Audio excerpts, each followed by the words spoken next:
Hello बच्चों, आपको electromagnetism में हम लोग हैं इस समय। तो हम लोगों ने कहाँ तक पढ़ लिया था? BSL बायो सेवर्ट लॉ पढ़ लिया था। क्लियर है? अब आज हम लोग ACL पढ़ेंगे, एम्पियर सर्कुलर लॉ, और कोशिश करेंगे कि मैग्नेटिक फोर्स और सारी चीज़ें हम लोग आज खत्म करते हैं इस लेक्चर में। 2 क्वेश्चन का पार्ट है आज का लेक्चर। कुछ शुरुआत मैंने पिछले लेक्चर में कर दी थी। अब देखिए एम्पियर सर्कुलर लॉ क्या होता है। एम्पियर सर्कुलर लॉ भी एक तरह से बायो सेवर्ट लॉ का भाई है। बस है क्या, बायो सेवर्ट लॉ जो फाइनाइट करंट डिस्ट्रीब्यूशन के लिए सही है।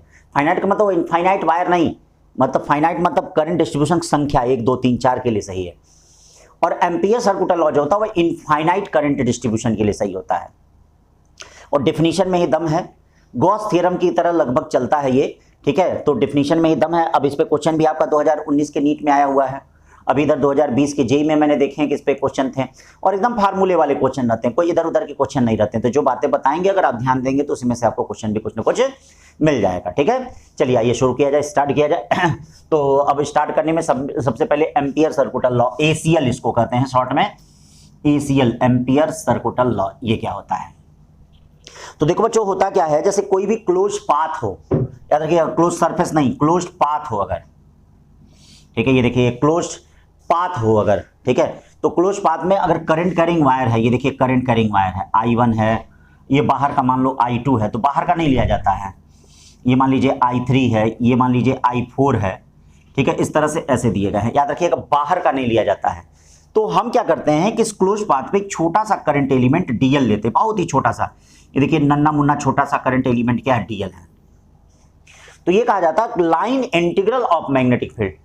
ध्यान दीजिएगा, line integral of magnetic field क्या कहा जाता है? लाइन इंटीग्रल, यानी B.dl equal to mu not क्या होता है? सिग्मा I होता है। ये देखिएगा line integral B.dl equal to mu naught sigma क्या होता है? I होता है। देखिए DL एक छोटा सा एलिमेंट है, तो इस पे जो line integral B.dl equal to होता है वो म्यू नॉट सिग्मा I होता है। ध्यान दीजिएगा म्यू नॉट सिग्मा I होता है, या B हो गया। और ये देखिए integration of DL equal to mu not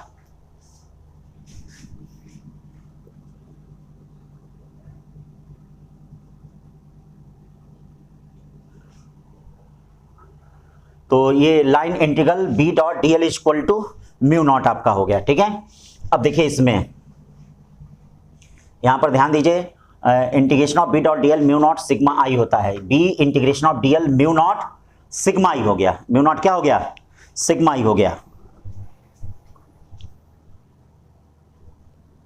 अब देखिए B.dl equal to mu naught I, जितने करंट होंगे इसमें, याद रखना जो अंदर वाला करंट होता है उसको निगेटिव मानते हैं और आउटगोइंग करंट को पॉजिटिव मानते हैं। तो ध्यान दीजिएगा -I1, और ये क्या हो जाएगा? बाहर का करंट नहीं लिया जाएगा। जैसे गॉस थ्योरम में नहीं होता बाहर का चार्ज नहीं लिया जाता है, ऐसे बाहर का करंट नहीं लिया जाएगा। -I3 प्लस I3 और प्लस कितना हो जाएगा? I4। यही आपका हो गया। अब इसी पे सारे क्वेश्चन आपको करने हैं। ये देखिए B.dl equal to mu not, यहां भी याद रखिएगा ये जो राइट साइड का पार्ट होता है, ये जो होता है वह algebraic sum of all current होता है इनक्लोज्ड इन क्लोज पाथ। मतलब ये कहां इनक्लोज होगा? Enclose path. और ये जो मैग्नेटिक फील्ड होती है वह सारे करंट कैरिंग वायर के कारण होती है, चाहे इसके कारण, चाहे इसके कारण, चाहे इसके कारण, चाहे इसके कारण, सबके कारण होती है। जैसे गॉस थ्योरम में होता था, कहीं भी अगर करंट कैरिंग वायर होगा तो आप खुद बताइए मैग्नेटिक फील्ड प्रोड्यूस करेगा कि नहीं। लेकिन ये जो होगा, ये सिग्मा I वह सिर्फ अंदर का करंट होगा, बाहर का करंट सिग्मा I नहीं लिया जाएगा। देखिए बाहर का करंट नहीं लिया जाएगा, तो B integration of DL equal to mu naught sigma क्या होगा? I हो गया। ये B integration of DL mu naught sigma क्या हो गया? I हो गया। तो बात को आप लोग समझ रहे होंगे हमारे।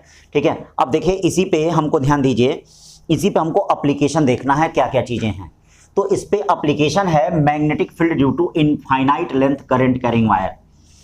तो इनफाइनाइट लेंथ वाला समझ लीजिए कैसे है, magnetic field due to infinite length. ये देखिए इसी पे है magnetic field due to infinite length current carrying wire,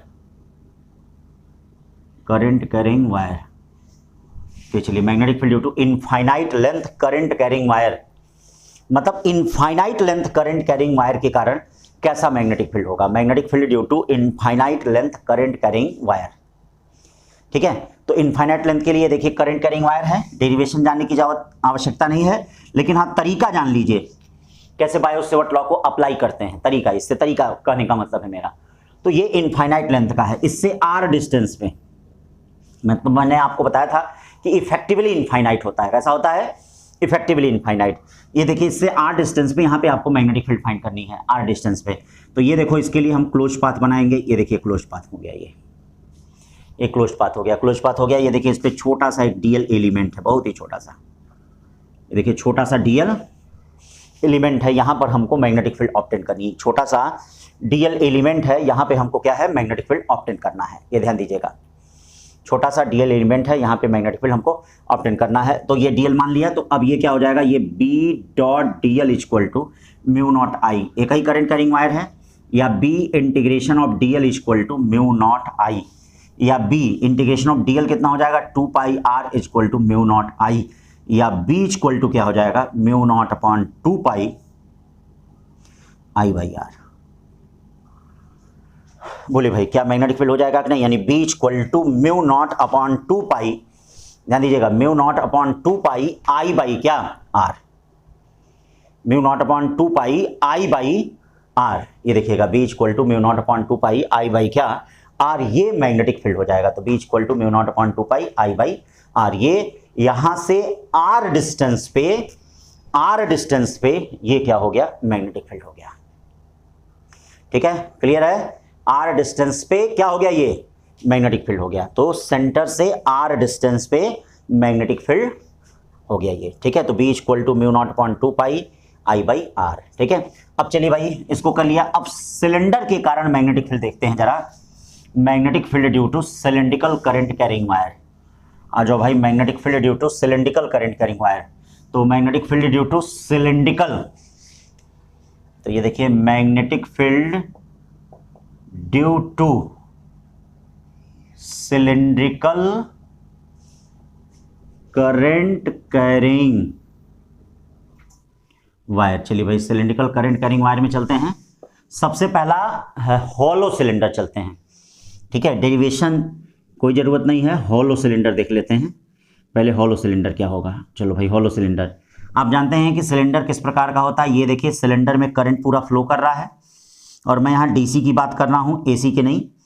और ये सिलेंडर है, और ये इसका एक्सिस है, ये करंट ऐसे दौड़ रहा है। ठीक है, इसमें दो केस होता है, आउटसाइड और इनसाइड, दो केस होता है। तो आउटसाइड अगर मान लीजिए आपको फाइंड करना है मैग्नेटिक फील्ड, ये देखो आउटसाइड फाइंड करना है। आउटसाइड अगर फाइंड करना है मतलब R is greater than R. ये देखिएगा आउटसाइड बाहर, मतलब इस एक्सिस से जो भी डिस्टेंस दी जाएगी, याद रखिएगा इस एक्सिस से लेंगे जो भी डिस्टेंस लेंगे। तो अगर आपको आउटसाइड मैग्नेटिक फील्ड फाइंड करना है तो ये देखिए बी आउट कितना हो जाएगा? B out equal to mu naught upon, देखिए भाई बाहर की तरफ अगर आपको मैग्नेटिक फील्ड फाइंड करना बी आउट, तो बी आउट जो मैग्नेटिक फील्ड हो जाएगा वह म्यू नॉट अपॉन, देखिएगा बाहर की तरफ मैग्नेटिक फील्ड क्या होगा? बी आउट क्या हो जाएगा? म्यू नॉट अपॉन, देखिएगा mu naught upon 2 pi, mu naught upon 2 pi I by R हो जाएगा। बोलो भाई बाहर की तरफ ही तो मैग्नेटिक फील्ड हो जाएगा, B equal to mu naught upon 2 pi I by कितना हो जाएगा? आर। अंदर की तरफ इनसाइड क्या हो जाएगा? देखिए inside R is less than R. देखो अंदर की तरफ मैग्नेटिक फील्ड क्या हो जाएगा? R is less than R. तो अंदर क्या है? कोई तो करंट है ही नहीं अंदर। तो जब अंदर कोई करंट है नहीं तो बच्चों अंदर की तरफ जो मैग्नेटिक फील्ड हो जाएगा पी इन इक्वल टू 0 हो जाएगा। ठीक है, एम्पियर सर्कुलर लॉ से इसका भी डेरिवेशन आता है। अब देखिए इसमें ग्राफ बी और आर के बीच में क्या होगा? दो तरह की चीजें होती, R less than R, R greater than R. ठीक है, R less than R, R greater than R. ठीक है, और ये बी हो गया। तो ये बताओ बी हो गया, आर हो गया। अंदर की तरफ मैग्नेटिक फील्ड क्या होगा? बी इन 0 होगा, और बाहर की तरफ यानी B out inversely proportional to R. बताइए भाई B out inversely proportional to क्या हो गया? आर हो गया। ये हॉलो सिलेंडर के कारण हो गया। किसके कारण हो गया? हॉलो सिलेंडर के कारण। अब सॉलिड सिलेंडर के कारण जरा देखते हैं क्या होगा। सॉलिड सिलेंडर के कारण, तो ये भाई हॉलो की जगह सॉलिड देख लीजिए। सॉलिड का मतलब आप समझ गए होंगे, ये पूरा सब कुछ पूरा सॉलिड रहेगा, ये पूरा सॉलिड। तो सॉलिड में देखिए सब कुछ तो ठीक है, बाहर वाला केस तो एकदम समझ में आ रहा है। इनसाइड जो होगा, जैसे सेंटर से r डिस्टेंस पे फाइंड करना है तो यहाँ एम्पियर सर्कुलर लगा के डिराइव करेंगे, और अंदर की तरफ जो मैग्नेटिक फील्ड होगा B in equal to mu naught upon 2 pi I R upon कितना हो जाएगा आर स्क्वायर। मतलब अंदर की तरफ magnetic field B in directly proportional to छोटा आर होगा। और एक बात और ये भी याद रखिएगा, एक्सिस पे क्या होगा, जैसे एक्सिस पे कहा जाए, एक्सिस पे, एक्सिस का मतलब आर इक्वल टू 0। ये देखिए ये एक्सिस पे, एकदम एक्सिस पे क्या होगा, तो एक्सिस पे क्या होगा, आर जहां 0 है, छोटा आर 0 है, देखिए एक्सिस पे छोटा आर जहां 0 है, तो एक्सिस पे जो मैग्नेटिक फील्ड होगा वह क्या होगा, बी एक्सिस इक्वल टू क्या होगा 0 होगा। ये ध्यान देना। और एक बात याद रखिए, जैसे 2019 के नीट में इसका पूछा गया है, ग्राफ पूछा गया, जो छोटी छोटी बातें बता रहे हैं उसको ध्यान देना, वही सब पूछा जाएगा। तो 2019 में इसका ग्राफ पूछा गया था, तो इसका ग्राफ पूछा गया था, ये देखिए अंदर की तरफ क्या होता है, B indirectly proportional to R होता है, तो अंदर ये देखिए ऐसे होगा, ये देखिए B indirectly proportional to R हो जाएगा, और B out inversely proportional to R आपका रहेगा, ठीक है। तो ये सॉलिड सिलेंडर के कारण हो गया। और यही बच्चों एक बात याद रखिएगा, कभी कभी कहता है कि डीसी की जगह एसी फ्लो करे, तो आप जानते हैं कि एसी जो होती है वह सरफेस पे फ्लो करती है। अगर डीसी की जगह एसी देता है, इसका मतलब एसी सरफेस पे केवल फ्लो होती है, अंदर नहीं फ्लो करती है एसी। एसी सरफेस पे सिर्फ फ्लो करती है। कहां फ्लो करती है, सरफेस पे फ्लो करती है।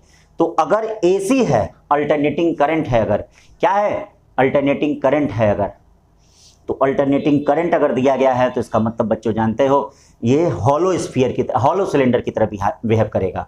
तो अंदर भी इसके मैग्नेटिक फील्ड क्या हो जाएगी, 0 हो जाएगी, क्योंकि एसी सरफेस पे ही फ्लो करेगी, ठीक है। तो अल्टरनेटिंग करंट के बारे में बता रहा हूं। अब यही देख लीजिए, अगर थिक हॉलो सिलेंडर हो तो क्या होगा, थिक हॉलो सिलेंडर के लिए क्या होगा, थिक हॉलो सिलेंडर का मतलब जिसमें दो तरह के रेडियस हो, एक इनर रेडियस हो, एक आउटर रेडियस हो। तो देखिए थिक हॉलो सिलेंडर, देखिए भाई थिक हॉलो सिलेंडर एक अंदर की तरफ हो, एक बाहर की तरफ हो। तो चलो भाई थिक हॉलो सिलेंडर क्या हो जाएगा,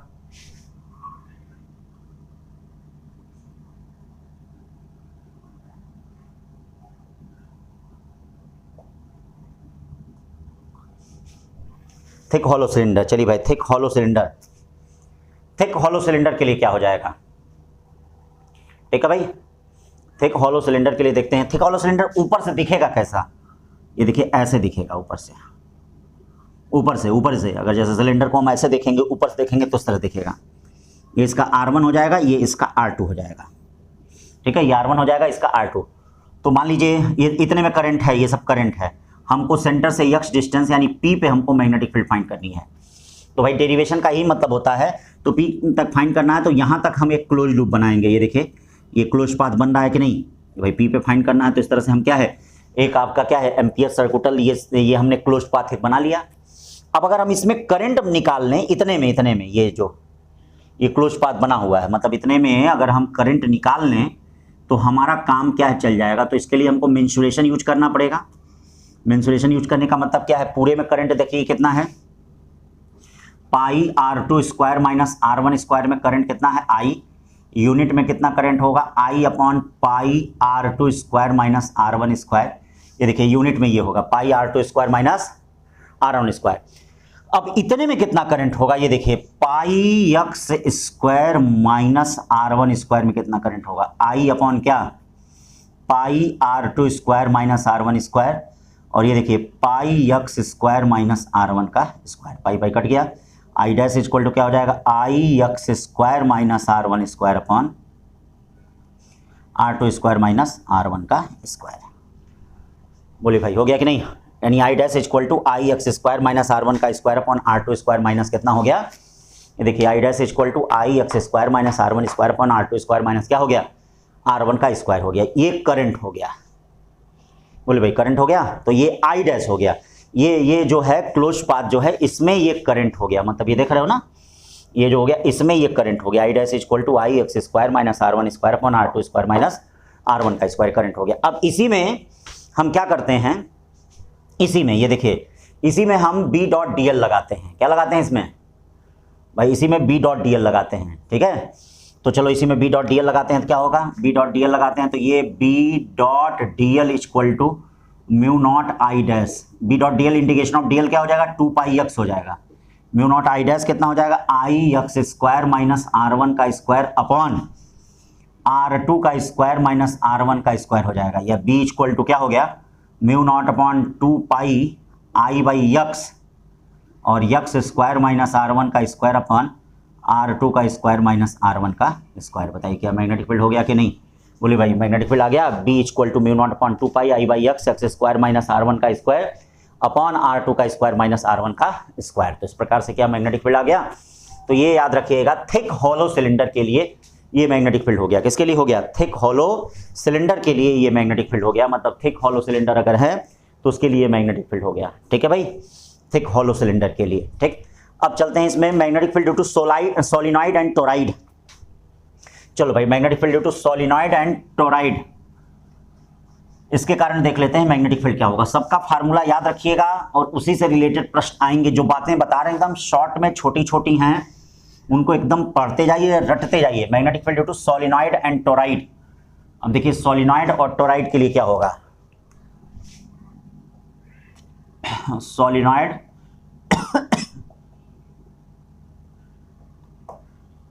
चलिए भाई, सोलिनॉइड एंड टोराइड। चलो भाई, magnetic field due to solenoid and toroid क्या होगा। सोलिनॉइड एंड टोराइड के कारण, तो सोलिनॉइड में पहले फाइनाइट लेंथ सोलिनॉइड चलते हैं। पहले फाइनाइट लेंथ सोलिनॉइड चलते हैं। फाइनाइट लेंथ, ये देखिए फाइनाइट लेंथ सोलिनॉइड में क्या हो जाएगा। ये देखो फाइनाइट लेंथ, फाइनाइट लेंथ का मतलब पूरे सोलिनॉइड के कंपैरिजन में उसका रेडियस ठीक ठाक हो। पूरे सोलिनॉइड के कंपैरिजन में उसका रेडियस जो है वह ठीक ठाक हो, तो उसको फाइनाइट लेंथ का सोलिनॉइड कहते हैं। तो सोलिनॉइड में पहले कुछ समझ लीजिए, सोलिनॉइड होता क्या है। मतलब सोलिनॉइड क्या होता है, ये इंसुलेटेड फ्रेम होता है, या तो सिलेंड्रिकल होता है या तो रेक्टेंगुलर होता है। इस इंसुलेटर फ्रेम पे अगर हम कॉपर वायर को, कोई भी तार हो, ठीक है, कंडक्टिंग तार को अगर लपेट के उसमें करंट फ्लो कराते हैं तो वह एक मैग्नेट की तरह बिहेव करता है, उसी को हम सोलिनॉइड कहते हैं। तो पहले इसको समझ लीजिए कि सोलिनॉइड है क्या, तब जाके फाइनाइट इनफाइनाइट चला जाए। ठीक है, तो सोलिनॉइड क्या है, एक लाइन में, सब एक एक लाइन का, बहुत ज्यादा तामझाम नहीं जानना है बेटा। हम लोग तो रटने वाली फिजिक्स पढ़ रहे हैं, समझने वाली फिजिक्स कहां पढ़ रहे हैं। सब रटने वाली है, जो चीज पढ़ना सब रटने वाला पढ़ना, कहीं एक चीज समझने वाला नहीं है। ठीक है ना। हाँ, समझना कहाँ है, कैलकुलेशन में, मैथ्स में, बाकी कहाँ प्रैक्टिकल फिजिक्स हम लोग पढ़ रहे हैं। जैसे अभी नई शिक्षा नीति आई है ना, तो उसमें ये कहा जा रहा है कि भैया अब ऐसी पढ़ाई होनी चाहिए, प्रैक्टिकल बेस्ड होनी चाहिए, रटने वाली नहीं होनी चाहिए। लेकिन जब तक कंपटीशन रहेगा, ठीक है, तब तक प्रैक्टिकल बेस्ड पढ़ाई नहीं हो पाएगी। भाई कंपटीशन के लिए तैयार करेंगे तो क्या है। अब देखिए, मतलब हम ये आलोचना नहीं कर रहे हैं शिक्षा की, बस हम ये बता रहे हैं कि सब कुछ ठीक है, जो सरकार करे सब लोग ठीक है, हम अपना काम अच्छे से करें, सरकार को छोड़ दें। क्योंकि जब तक हम सफल नहीं, जब तक हम प्रवेश नहीं पाएंगे, तब तक हमारा कुछ हो नहीं पाएगा। तो इसलिए यहाँ पर ध्यान दीजिए, ठीक है। हमें तो रटने वाली फिजिक्स बस पढ़नी है कि क्या होता है, कैसे होता है, उसके सेंटर मैग्नेटिक फोर्स से रिलेटेड न्यूमेरिकल प्रॉब्लम आएगा। जैसे क्या था, ग्राफ आ गया था पिछले साल। तो जब आप जानते रहेंगे कि अंदर डायरेक्टली प्रोपोर्शनल टू आर होता है, इनवर्सली प्रोपोर्शनल टू आर होता है बाहर, तभी तो कर पाएंगे उसका ग्राफ, नहीं तो कैसे कर पाएंगे। इसलिए बेटा बहुत ही आसान फिजिक्स है, प्रैक्टिकल फिजिक्स तो एकदम है ही नहीं, समझ लीजिए। तो अब ये देखिए, ये तो यहां पर क्या होता है, सबसे पहले इसमें मैग्नेटिक फील्ड कैसे होती है इसको समझ लेते हैं। बेटा इसमें जो मैग्नेटिक फील्ड होती है वो देखिए ऐसे होती है, ये मैग्नेटिक लाइंस ऑफ फोर्स होती है। ये देखिए इस प्रकार से ये मैग्नेटिक लाइंस ऑफ फोर्स होती है। ये बाहर मैग्नेटिक फील्ड जो होती है वो नेग्लिजिबल होती है। देखिए आउटसाइड, यहां और यहां मैग्नेटिक फील्ड क्या होती है, नेग्लिजिबल होती है। मतलब यहां और यहां मैग्नेटिक फील्ड नहीं होती है, ऐसे मैग्नेटिक फील्ड होती हैं। और इनकी हम पोलैरिटी भी बता सकते हैं कि नॉर्थ और साउथ पोल कैसे हैं, क्योंकि अभी हमने बताया ना, इंसुलेटेड फ्रेम पे कॉपर वायर को अगर लपेट दिया जाए तो सेंटर पे मैग्नेटिक फील्ड होती है। ठीक है, अब ये देखिए, जैसे ये देखिए एक तार इस प्रकार का होता है, बाहर से ऐसे दिखता है, ऐसे लपेटा होता है। तो अब देख लो, मान लो करंट उसमें ऐसे है, तो अगर करंट उसमें ऐसे है तो ये देखिए, अगर करंट उसमें इस प्रकार से है, ये देखो इसमें करंट ऐसे है, तो जिधर की तरफ थंब होगा वह नॉर्थ पोल होगा। ये देखो जिधर की तरफ थंब होगा वह नॉर्थ पोल होगा, और ये आपका क्या होता है, साउथ पोल होता है। यही अगर करंट कैरिंग वायर इस तरह से हो बच्चों, ऐसे देखो, ऐसे अगर करंट कैरिंग वायर, इसका मतलब समझ गए, इसका मतलब है पीछे से तार गया है। क्या गया है, देखो पीछे से तार गया है। पीछे से तार जाने का मतलब क्या, मतलब ये करंट कैरिंग वायर जो है ये पीछे से गया है। ये देखिए इधर से पीछे से, तो पीछे से तार जाने का मतलब जिधर ये थंब है वह क्या होगा, ये नॉर्थ पोल होगा, और ये क्या होगा, साउथ पोल होगा। जिधर ये थंब होगा वह कौन सा पोल होगा, नॉर्थ पोल होगा, और ये क्या होगा, ये साउथ पोल होगा। जिधर ये थंब है वह नॉर्थ पोल होगा, और ये क्या होगा, साउथ पोल होगा, ये ध्यान देना है। तो पीछे से अगर करंट आ रहा है तो ये नॉर्थ पोल है और ये वाला क्या है, साउथ पोल है। क्लियर है। अब देखिए इस पे नंबर ऑफ मतलब एक टर्न डेंसिटी होता है, ये तो फाइनाइट लेंथ का हम बता रहे हैं। टर्न डेंसिटी क्या होता है, n equal to n by L होता है, यानी n इक्वल टू क्या होता है, number of turns upon length होता है। ठीक है। तो अब बताइए सेंटर पे अगर मैग्नेटिक फील्ड निकालना है तो मान लो यहाँ सेंटर मैग्नेटिक फील्ड फाइंड करना है, तो ये देखेंगे इसका नॉर्मल इधर से लिया जाता है। मान लीजिए इसका नॉर्मल ऐसे है, तो ये देखो कितना एंगल बना रहा है, इस पॉइंट पे फाइंड करना है P, तो इधर से कितना एंगल बना रहा है, θ1।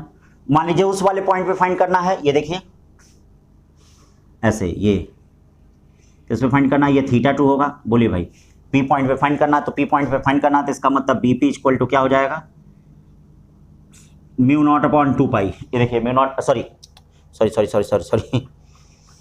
म्यू नॉट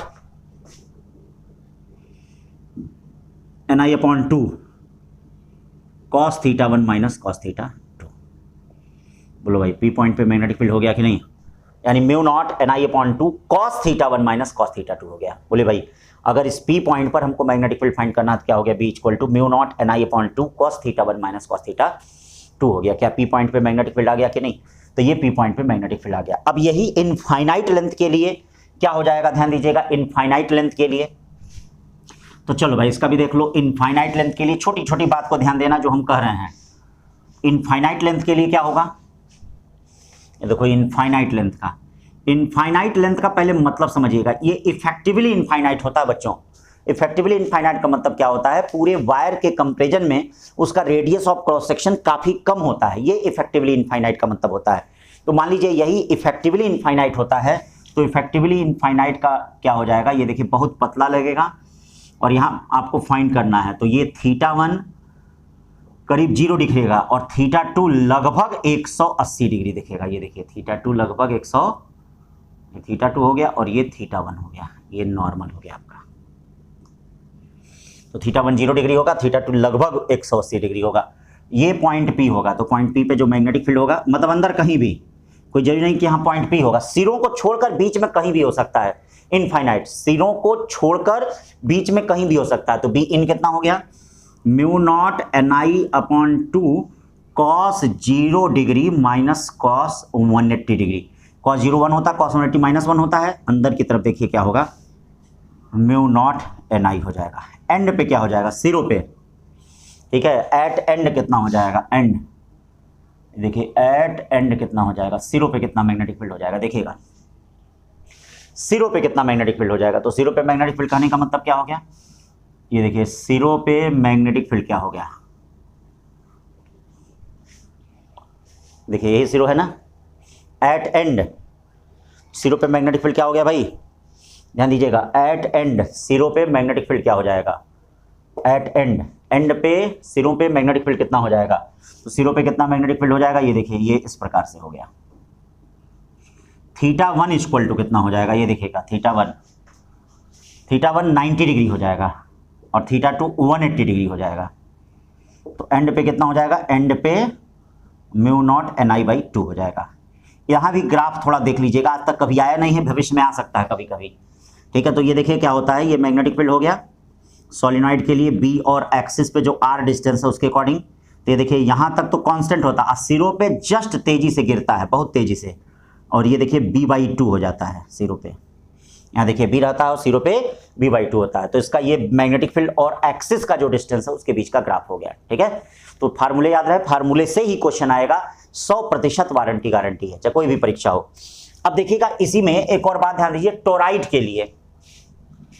चलिए भाई टोराइड के लिए बात करते हैं। टोराइड क्या होती है, टोराइड एंडलेस सोलिनॉइड होती है, ठीक है। ये भी देखिए इंपॉर्टेंट है, आ सकता है।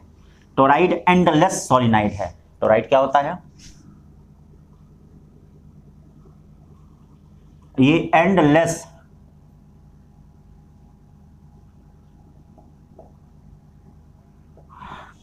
ये टोराइड जो होता है वो एंडलेस सॉलिनाइड होता है। इसको हम क्या करते हैं, क्लोज सर्कुलर पाथ की तरह इसको बनाते हैं, क्लोज्ड सर्कुलर पाथ। भाई टोराइड को हम क्या करते हैं, क्लोज्ड सर्कुलर पाथ की तरह बनाते हैं। ये ध्यान दीजिएगा, क्लोज सर्कुलर पाथ की तरफ। तो इस तरह से ये क्लोज सर्कुलर पाथ की तरफ हम इसको बनाते हैं ऐसे। ये देखिए नॉर्थ पोल होता है, ये साउथ पोल होता है ऐसे, और ये इस प्रकार से इसमें ऐसे ऐसे ये करंट कैरिंग वायर होते हैं। ये देखिए ऐसे हो गया। अंदर देखिए मैग्नेटिक फील्ड नहीं होती, ये जो इंटीरियर और एक्सटीरियर रीजन होता है, इंटीरियर और एक्सटीरियर रीजन होता है, इसमें मैग्नेटिक फील्ड नहीं होती है। तो यहाँ भी मैग्नेटिक फील्ड क्या होती है, B1 0 और यहाँ भी B3 0 होती है। तो मैग्नेटिक फील्ड होती क्या है, ये देखिए मैग्नेटिक फील्ड ये कंसेंट्रिक सर्कुलर होती है ऐसे, मतलब ऐसे होती है इस तरह से। ये मैग्नेटिक फील्ड अंदर की तरफ टोराइड की होती है। और ये जो मैग्नेटिक फील्ड होती है इसमें देखिए दो प्रकार के रेडियस होते हैं, एक R1 होता है, एक R2 होता है। तो मीन रेडियस यहाँ जरूरत होता है। मीन रेडियस का मतलब R1 + R2/2, और जो लेंथ होता है LM = 2πRm होता है, यानी πR1 + R2 होता है। देखिएगा πR1 + R2 होता है, πR1 + R2 होता है। और टर्न डेंसिटी यहाँ जो होती है, देखिएगा टर्न डेंसिटी यानी equal to capital N upon कितना हो गया, कैपिटल N अपॉन L कितना हो गया, πR1 + R2 होता है। और जो मैग्नेटिक फील्ड होती है वो क्या, Bin = μ0 Ni। फार्मूले ध्यान दीजिएगा, एकदम फार्मूले से क्वेश्चन। बोलिए अंदर की तरफ मैग्नेटिक फील्ड कितना हो गया, μ0 Ni। कितना हो गया, μ0 Ni हो गया। जहां N क्या हो गया, N अपॉन L, L क्या हो गया 2πRm का मतलब πR1 + R2, क्योंकि हम मीन रेडियस होता है R1 + R2/2। तो ये इसका आपका क्या हो गया, सोलिनॉइड और टोराइड का पार्ट हो गया आपका। ठीक है, तो ये आपको किसमें जानना है, आपको एम्पियर सर्कुटल लॉ में जानना है। ठीक है, अब हम लोग चलते हैं मैग्नेटिक फोर्स पे। किस पे चलते हैं, मैग्नेटिक फील्ड पढ़ लिया, अब मैग्नेटिक फोर्स पढ़ेंगे। तो क्या क्या है मैग्नेटिक फोर्स में, आइए चलिए सीखते हैं। मैग्नेटिक फोर्स,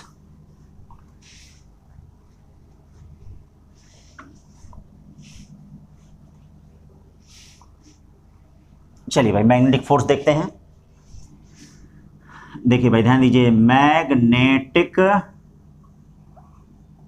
फोर्स क्या है, मैग्नेटिक फोर्स। तो बच्चों देखो मैग्नेटिक फोर्स क्या होता है, मैग्नेटिक फोर्स, ये देखिए मैग्नेटिक फोर्स क्या होता है। मैग्नेटिक फोर्स, अगर कोई चार्ज किसी फील्ड में मूव कर रहा है, किसी मैग्नेटिक फील्ड में, या कोई करंट कैरिंग वायर किसी मैग्नेटिक फील्ड में रखा गया है, तो उस पर एक फोर्स लगता है जिसको हम लोग मैग्नेटिक फोर्स कहते हैं। कोई चार्ज किसी फील्ड में मूव कर रहा है, एक करंट कैरिंग वायर किसी फील्ड में रखा हुआ है, तो उस पर एक फोर्स लगता है जिसको हम लोग मैग्नेटिक क्या कहते हैं, फोर्स कहते हैं। तो भाई उसी को मैग्नेटिक फोर्स यहाँ पे कहा जाता है। आओ उसी मैग्नेटिक फोर्स को हम लोग यहाँ पे क्या है देखते हैं। तो चलिए मैग्नेटिक फोर्स बहुत ही सिंपल है, बहुत ही सिंपल, इतना आसान है कि पूछिए मत। ठीक है, देखा जाए तो अब देखिए सबसे पहले डायरेक्शन देख लीजिए। तो डायरेक्शन के लिए या तो आप right hand palm rule number 2 देखेंगे, या तो फ्लेमिंग का लेफ्ट हैंड रूल देखेंगे। ठीक है, तो सारा हम लोग राइट सीख रहे हैं तो लेफ्ट को हटा दीजिए, सारा राइट ही सीखिए। इसमें क्या होना चाहिए, आपके दाएं हाथ में क्या होना चाहिए, थंब करंट के डायरेक्शन को बताएगा, ये मैग्नेटिक फील्ड को बताएगा, और फोर्स जो होगा वो पाम के परपेंडिकुलर होगा। जो फोर्स होगा वो पाम के क्या होगा, परपेंडिकुलर होगा। मतलब इस प्रकार से ये देखिए, अगर करंट कैरिंग वायर ऐसे ये रखा गया है, ये देखिए करंट कैरिंग अगर वायर ऐसे रखा गया है, तो ये देखो ये करंट है और ये क्या है, ये मैग्नेटिक फील्ड है। तो ये देखो फोर्स कैसे हो जाएगा, पाम के परपेंडिकुलर हो जाएगा। करंट का मतलब हमेशा ध्यान देना, पॉजिटिव आयंस ऐसे जाता है और निगेटिव आयंस किधर की तरफ आता है, ऐसे आता है। ठीक है, ये ध्यान रखिएगा। तो करंट का मतलब ये होता है। अब देखिए जैसे मान लीजिए हमको कोई क्वेश्चन है, कोई क्वेश्चन लगाना है, तो क्वेश्चन ये है, इस तरह का क्वेश्चन आया हुआ भी है नीट में। ये करंट कैरिंग वायर है ध्यान दीजिएगा, ये करंट कैरिंग वायर है, और एक ये देखिए एक पॉजिटिव चार्ज जो है वो ऐसे जा रहा है। तो करा हुआ किस डायरेक्शन में डिफ्लेक्ट होगा, +J में होगा कि -J में होगा। ठीक है, ये आपको बताना है। ठीक है, तो चलिए देखिए सबसे पहला काम, ये करंट कैरिंग वायर है, तो इसके कारण हम यहां पर मैग्नेटिक फील्ड निकाल लेते हैं, क्योंकि किसी की तो एक्सटर्नल मैग्नेटिक फील्ड होनी चाहिए ना। तो इस करंट कैरिंग वायर के कारण हम यहां पर जरा मैग्नेटिक फील्ड निकाल लेते हैं। ठीक है, देख लेते हैं। तो रूल नंबर 1 लगाएंगे। रूल नंबर 1 क्या है, करंट अगर ऐसे है तो देखिए मैग्नेटिक फील्ड अंदर की तरफ है। बोलिए है, तो ये देखिए ये मैग्नेटिक फील्ड अंदर की तरफ है। ये देखिए रूल नंबर 1 लगाएंगे।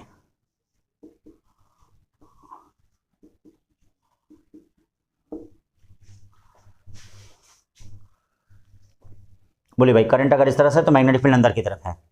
अब देखिए अगर मैग्नेटिक फील्ड अंदर की तरफ है तो इसका मतलब क्या हो जाएगा, देखो भाई ये मैग्नेटिक फील्ड अंदर की तरफ है, और ये देखो ये करंट कैरिंग वायर है, मतलब ऐसे पॉजिटिव चार्ज जा रहा है, तो पॉजिटिव चार्ज ऐसे जा रहा है, तो बताइए फोर्स कैसे हो जाएगा इस पे? मैग्नेटिक फील्ड अंदर की तरफ है, अंगूठे डायरेक्शन पॉजिटिव चार्ज आ रहा है, तो फोर्स आपका कैसे हो जाएगा? ऐसे हो जाएगा, यानी ये फोर्स लगेगा उस पर, लगेगा कि नहीं?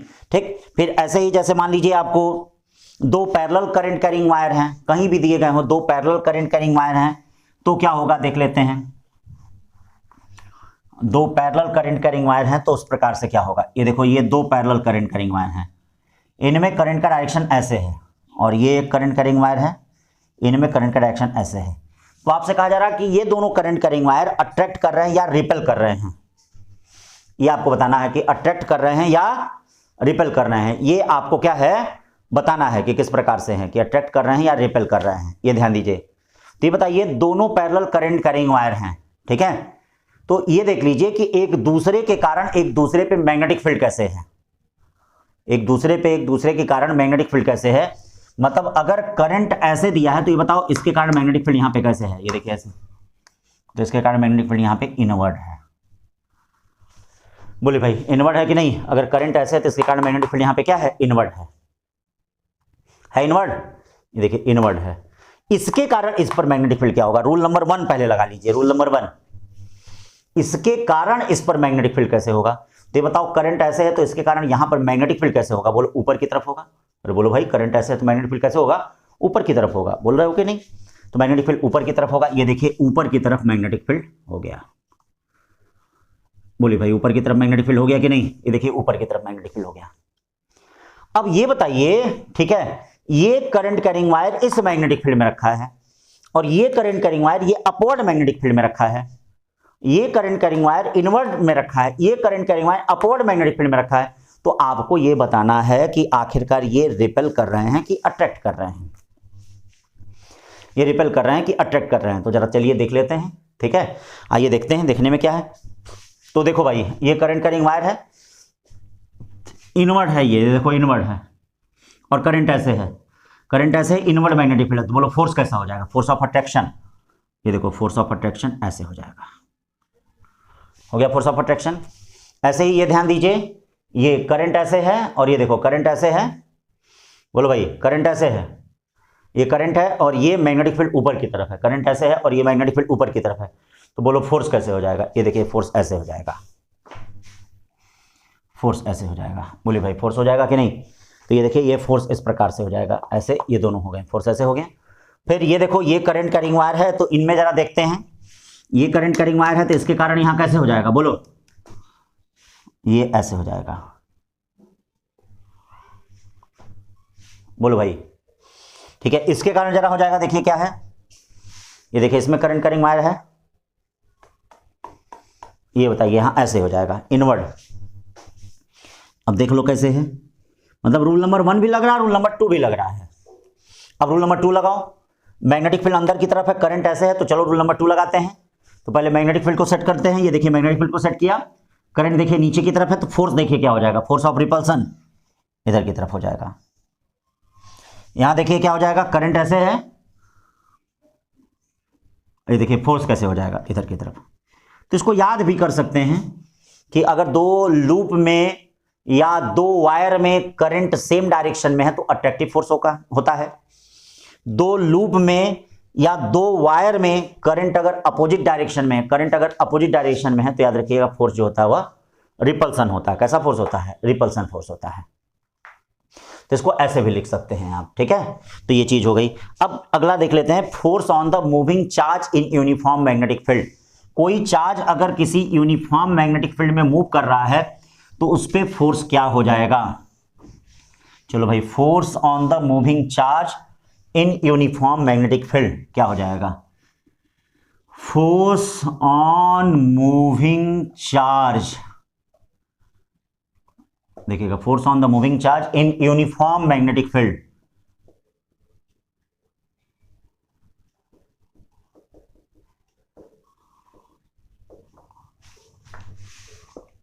ठीक है भाई। Force on the moving charge in uniform magnetic field, देख लेते हैं फोर्स क्या होगा।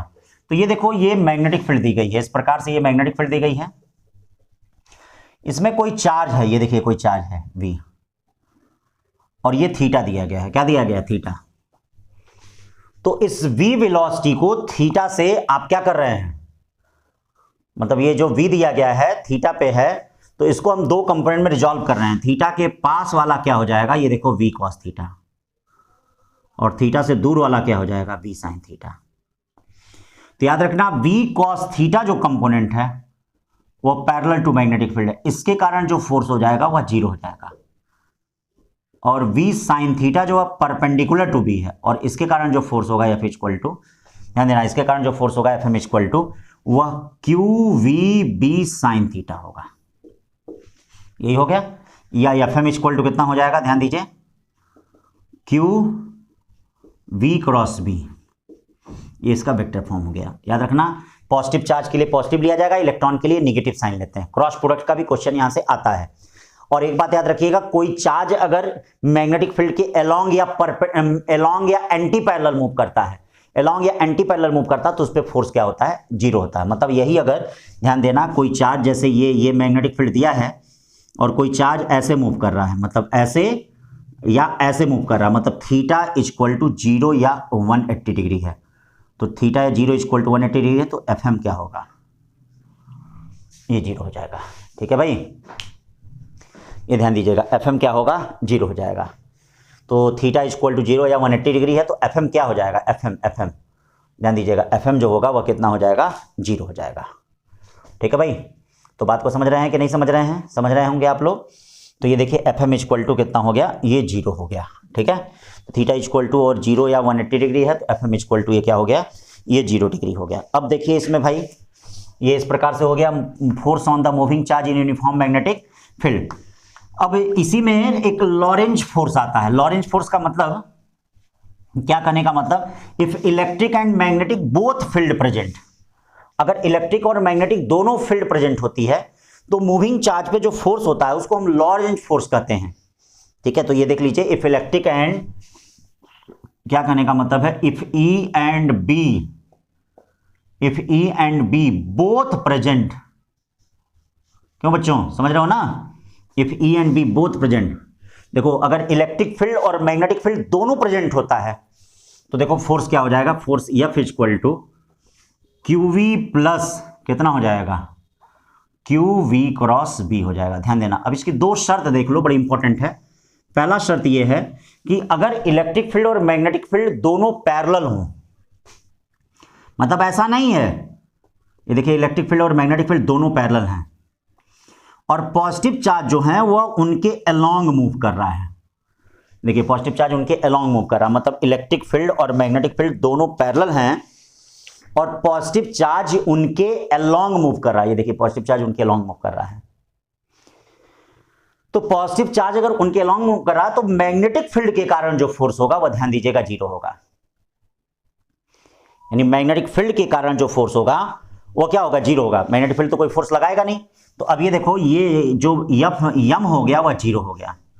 अब क्या बचा, F equal to QV plus क्या बचा, 0। तो इसका मतलब ये कोई जरूरी नहीं है कि इलेक्ट्रिक फील्ड और मैग्नेटिक फील्ड प्रेजेंट हो तो दोनों फोर्स लगाएंगे। भाई इलेक्ट्रिक फील्ड तो किसी रूप में फोर्स लगा देगा, लेकिन मैग्नेटिक फील्ड की एक कंडीशन है, कहीं अगर चार्ज मैग्नेटिक फील्ड के अलोंग अगर गया तो उसके कारण जो फोर्स होगा वह 0 होगा। यानी F equal to QV plus, देखिए क्या हो गया, 0 हो गया। F equal to QV plus क्या हो गया, 0 हो गया। क्यों भाई, फोर्स पता चल गया कि नहीं, तो F equal to QV plus QVB हो गया ये। ठीक है, अब यही एक केस आता है इसमें, अगर क्या हो, इलेक्ट्रिक फोर्स और मैग्नेटिक फोर्स दोनों एक दूसरे के परपेंडिकुलर हो। ध्यान दीजिएगा, इलेक्ट्रिक फोर्स और मैग्नेटिक फोर्स दोनों एक दूसरे के परपेंडिकुलर हों और चार्ज पार्टिकल पे फोर्स एक दूसरे के इक्वल और अपोजिट हों। ठीक है, मतलब क्या कहने का मतलब है, दूसरी कंडीशन क्या है, यानी कहने का मतलब क्या, F इलेक्ट्रिक एंड F नहीं E and B perpendicular to each other, F ही नहीं, E and B perpendicular to each other, ये ध्यान दीजिएगा। और इलेक्ट्रिक फोर्स और मैग्नेटिक फोर्स, ये देना, electric force and magnetic force, ये क्या कहने का मतलब है, electric force and magnetic force, यानी E परपेंडिकुलर टू B है। ये ध्यान दीजिएगा, E परपेंडिकुलर टू B है और electric force and magnetic force equal and opposite to each other, equal and opposite, देखिएगा electric force and magnetic force equal and opposite to each other. Equal किसमें? Magnitude में। तो ये ध्यान देना, Lorentz force जो होगा वह जीरो होगा।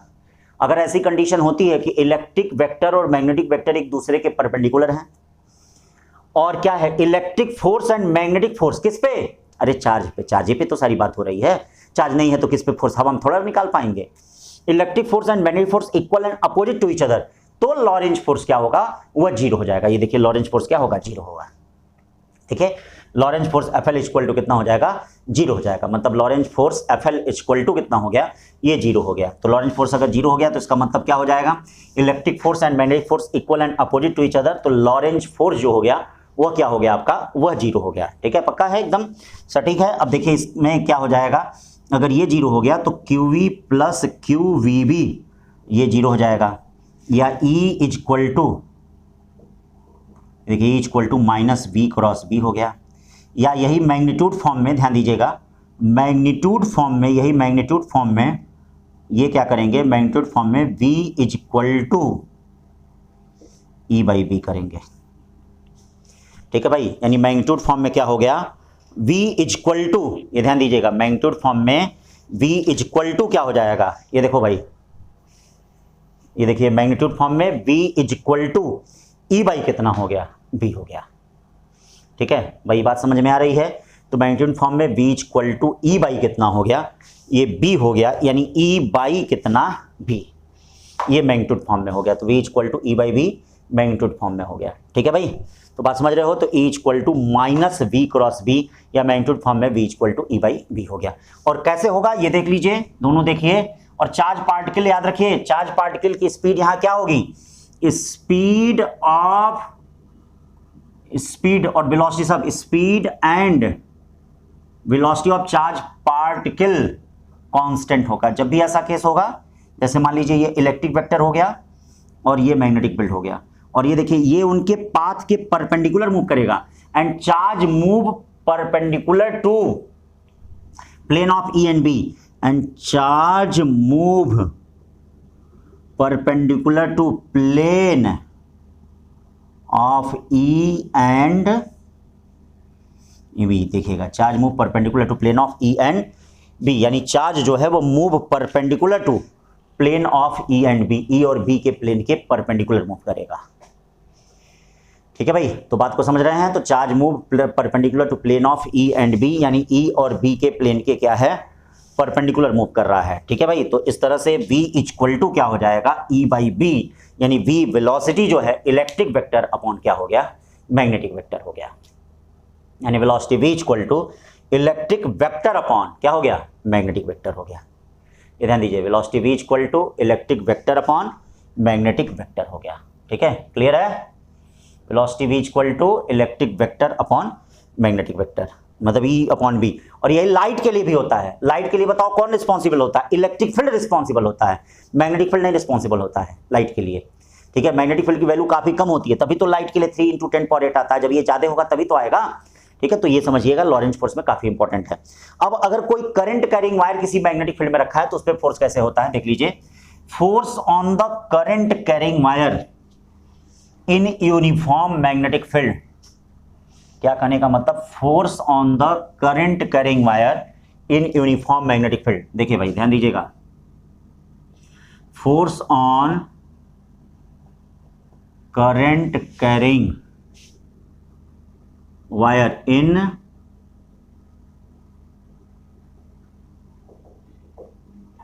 Uniform magnetic field. ये देखिएगा, force on the current carrying wire in uniform magnetic field. अगर कोई यूनिफॉर्म मैग्नेटिक फील्ड है तो उस पर फोर्स कैसे लगेगा? तो मान लीजिए कोई इरेगुलर शेप का कोई वायर रखा गया है, किसी भी इरेगुलर शेप का। ये देखिए, ये मैग्नेटिक फील्ड दी गई है और इस मैग्नेटिक फील्ड में इरेगुलर शेप का कोई वायर रखा गया। इरेगुलर शेप का मतलब ये देखिए इस तरह से ऐसे ऐसे रखा गया। तो हमको क्या करना है? ये देखिए, इन दोनों का जो शॉर्टेस्ट डिस्टेंस है, इन दोनों का जो शॉर्टेस्ट डिस्टेंस है, ये देखिएगा, ये इन दोनों का बीच का जो शॉर्टेस्ट डिस्टेंस है, मतलब A और B के बीच का जो शॉर्टेस्ट डिस्टेंस है उसको देखना है। तो ये देखो ए और बी के बीच का शॉर्टेस्ट डिस्टेंस, ये तो क्या मतलब ये इरेगुलर शेप पे फोर्स नहीं डिपेंड करेगा, तो इसका मतलब ए और बी के बीच का जो शॉर्टेस्ट डिस्टेंस है वो तो डिस्प्लेसमेंट हो गया। और डिस्प्लेसमेंट कैसा होता है? वेक्टर क्वांटिटी होता है। तो किसी भी शेप का हो, ट्रायंगल शेप का हो, स्क्वायर शेप का हो, कुछ भी हो, तो याद रखिएगा ये जो फाइनल और इनिशियल उनके बीच का, ठीक है, उनके बीच का शॉर्टेस्ट डिस्टेंस लेना है। इसका मतलब क्या कहने का मतलब है कि कोई अगर लूप किसी मैग्नेटिक फील्ड में रखा होगा, यूनिडायरेक्शनल मैग्नेटिक फील्ड में रखा होगा, तो उस लूप पे नेट फोर्स जीरो होगा। देखिए वायर में tension naught equal to zero, लेकिन net force on the wire क्या होगा? जीरो होगा। ये बात ध्यान दीजिएगा। तो ये जो हो गया एक प्रकार का ये वेक्टर हो गया, ये देखिए यल हो गया, और ये क्या हो गया? ये थीटा हो गया। तो इस यल को दो कंपोनेंट में रिजॉल्व कर लीजिए। थीटा के पास वाला कंपोनेंट जो होता है, ये देखिए थीटा के पास वाला यल कॉस थीटा हो गया, और ये देखिए थीटा से दूर वाला क्या हो गया? ये यल साइन थीटा हो गया। ठीक है भाई, थीटा के पास वाला जो हो गया वह यल कॉस थीटा हो गया, और थीटा से दूर वाला जो हो गया वह क्या हो गया? यल साइन थीटा। ये देखिए थीटा के पास वाला यल कॉस थीटा, और थीटा से दूर वाला क्या हो गया? यल साइन थीटा। ठीक है भाई, थीटा के पास वाला यल कॉस थीटा, और थीटा से दूर वाला क्या हो गया? यल साइन थीटा हो गया। हो गया। तो अब ये देखिए यल कॉस थीटा सिमिलरली उसी तरह से पैरेलल टू बी हो जाएगा, इसके कारण मैग्नेटिक फोर्स क्या हो जाएगा? जीरो। और L sine theta perpendicular to B हो जाएगा, और इसके कारण फोर्स जो हो जाएगा B I L sine theta. ठीक है, B I L sine theta. या वेक्टर फॉर्म में क्या हो जाएगा? ये देखिए वेक्टर फॉर्म में क्या हो जाएगा? I L cross B. देखिएगा F M equal to I L cross कितना हो जाएगा? बी हो जाएगा। तो जो वेक्टर फॉर्म में होगा F M equal to I L cross कितना हो जाएगा? ये देखिए बी हो जाएगा। ठीक है भाई, तो किस फॉर्म में हो जाएगा? वेक्टर फॉर्म में हो जाएगा। अब देखिए अगर कोई करंट लूप किसी भी शेप का हो, ठीक है, if current loop of any shape, बहुत इंपॉर्टेंट चीज है, ठीक है, if current loop of any shape, किसी भी शेप का, कैसा भी हो, ट्रेपेजियम हो, ट्रायंगल हो, सर्कल हो, इरेगुलर हो, रेक्टेंगल हो, किसी भी शेप का हो, placed in unidirectional magnetic field, placed in unidirectional magnetic field, placed in unidirectional magnetic field, ये ट्रेपेजियम है। ट्रेपेजियम आप जानते हैं किस तरह से होता है, ठीक है, मतलब ये हो गया। ठीक है, net force on the loop, net force on loop zero. ठीक है भाई, ध्यान दीजिएगा, नेट फोर्स ऑन लूप मतलब जो लूप में नेट फोर्स होता है वह क्या होता है? जीरो होता है। तो the current loop of any shape, current loop किसी भी शेप का है अगर, ठीक है, ट्रेपेजियम है, ट्रायंगल है, सर्कल है, रेक्टेंगल है, किसी भी शेप का है, तो याद रखना placed in uniform magnetic field, net force on loop zero, मतलब जो लूप है उस पर जो नेट फोर्स होगा वह क्या होगा बच्चों? जीरो होगा। ये ध्यान देना, ठीक है, यानी net force on loop zero. ठीक, आई बात समझ में? किसी भी शेप का हो, लेकिन हाँ मैग्नेटिक फील्ड एक डायरेक्शन में होनी चाहिए, अगर मेनी डायरेक्शन में होगी तब नहीं होगी। और एक बात याद रखना, but tension in wire, but tension in wire not equal to zero, tension wire में जीरो नहीं होगा। जैसे क्या कहने का मतलब है, ये देखिए ये मैग्नेटिक फील्ड रखा गया है, इस मैग्नेटिक फील्ड में अगर हम एक लूप को रखते हैं तो ये देखो इस पर नेट फोर्स क्या आएगा? जीरो आएगा। लेकिन वायर में टेंशन नहीं जीरो आएगा। क्यों? क्योंकि टेंशन क्या होता है, ये देखिए टेंशन, जैसे ये तार है, ये तार दिया गया बेटा, तो इसमें टेंशन क्या होता है? एक्शन रिएक्शन के कारण ऐसे टेंशन होता है। ये अगर आप इसको सर्कुलर बना रहे हैं तो ये देखिए टेंशन टेंजेंशियली हो जाएगा। देखिए हो जाएगा कि नहीं? Tension tangentially. देखिए सीधा तार है, सीधे तार में ऐसे टेंशन होगा, एक्शन रिएक्शन कारण ऐसे। देखो अब इसको ऐसे अगर बना रहे हैं तो ये देखिए सर्कुलर बना रहे हैं तो देखिए टेंशन क्या हो जाएगा? टेंजेंशियली। तो टेंशन यहाँ पे क्या होगा? जरूर होगा। और ये टेंशन क्या होता है, ये देखिए डिराइव नहीं कर रहे हैं, समय नहीं उतना। देखिए इसकी लेंथ पूरी यल है, तो टेंशन टी इक्वल टू क्या होता है? B I L upon 2 pi है। Tension T equal to B I L upon 2 pi होता है। नेट फोर्स देखिए जीरो होगा, और टेंशन क्या होता है? बी आई एल अपॉन 2 पाई। और यही देखिएगा अगर यूनिडायरेक्शनल नहीं मेनी डायरेक्शनल मैग्नेटिक फील्ड है तब नेट फोर्स जीरो नहीं होगा उस पर। जैसे मेनी डायरेक्शनल का मतलब क्या, ये देखिए ये इस तरह से एक मैग्नेटिक फील्ड है, ये आपका एक मैग्नेटिक फील्ड है, ये आपका एक मैग्नेटिक फील्ड है, ये आपका एक मैग्नेटिक फील्ड है, ये आपका एक मैग्नेटिक फील्ड है, ये आपका एक मैग्नेटिक फील्ड है, ये देखिए ये मैग्नेटिक फील्ड है और ये देखिए मैग्नेटिक फील्ड है। ठीक है भाई, तो देखिए इस प्रकार से ये मैग्नेटिक फील्ड दिया गया है, यहां पर क्या दिया गया है, ये देखिए इस प्रकार से ये मैग्नेटिक फील्ड दिया गया है, B B B B B, इस तरह से ये मैग्नेटिक फील्ड दिया गया है। तो जब ये मैग्नेटिक फील्ड दिया गया है तो इसमें देखिए कोई करंट लूप रखा गया है, ये देखिए करंट लूप इसमें रखा गया है।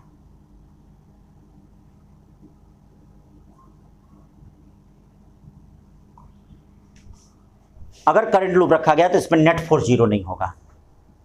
देख लेते हैं, देख सकते हैं, ये देखिए मैग्नेटिक फील्ड ऐसे है, तो बोलो भाई मैग्नेटिक फील्ड ऐसे है तो करंट ऐसे है, बोलो भाई मैग्नेटिक फील्ड ऐसे है तो करंट ऐसे है, तो इस पर फोर्स कैसे हो जाएगा नीचे की तरफ, एन एफ माइनस के कैप। मैग्नेटिक फील्ड ऐसे है, करंट ऐसे है, करंट ऐसे है तो फोर्स कैसे हो जाएगा, एफ माइनस के कैप हो जाएगा नीचे की तरफ, देखिएगा। फिर ऐसे ही देखिए ये मैग्नेटिक फील्ड ऐसे है, करंट ऐसे है, फोर्स कैसे हो जाएगा नीचे की तरफ, एफ माइनस के कैप में।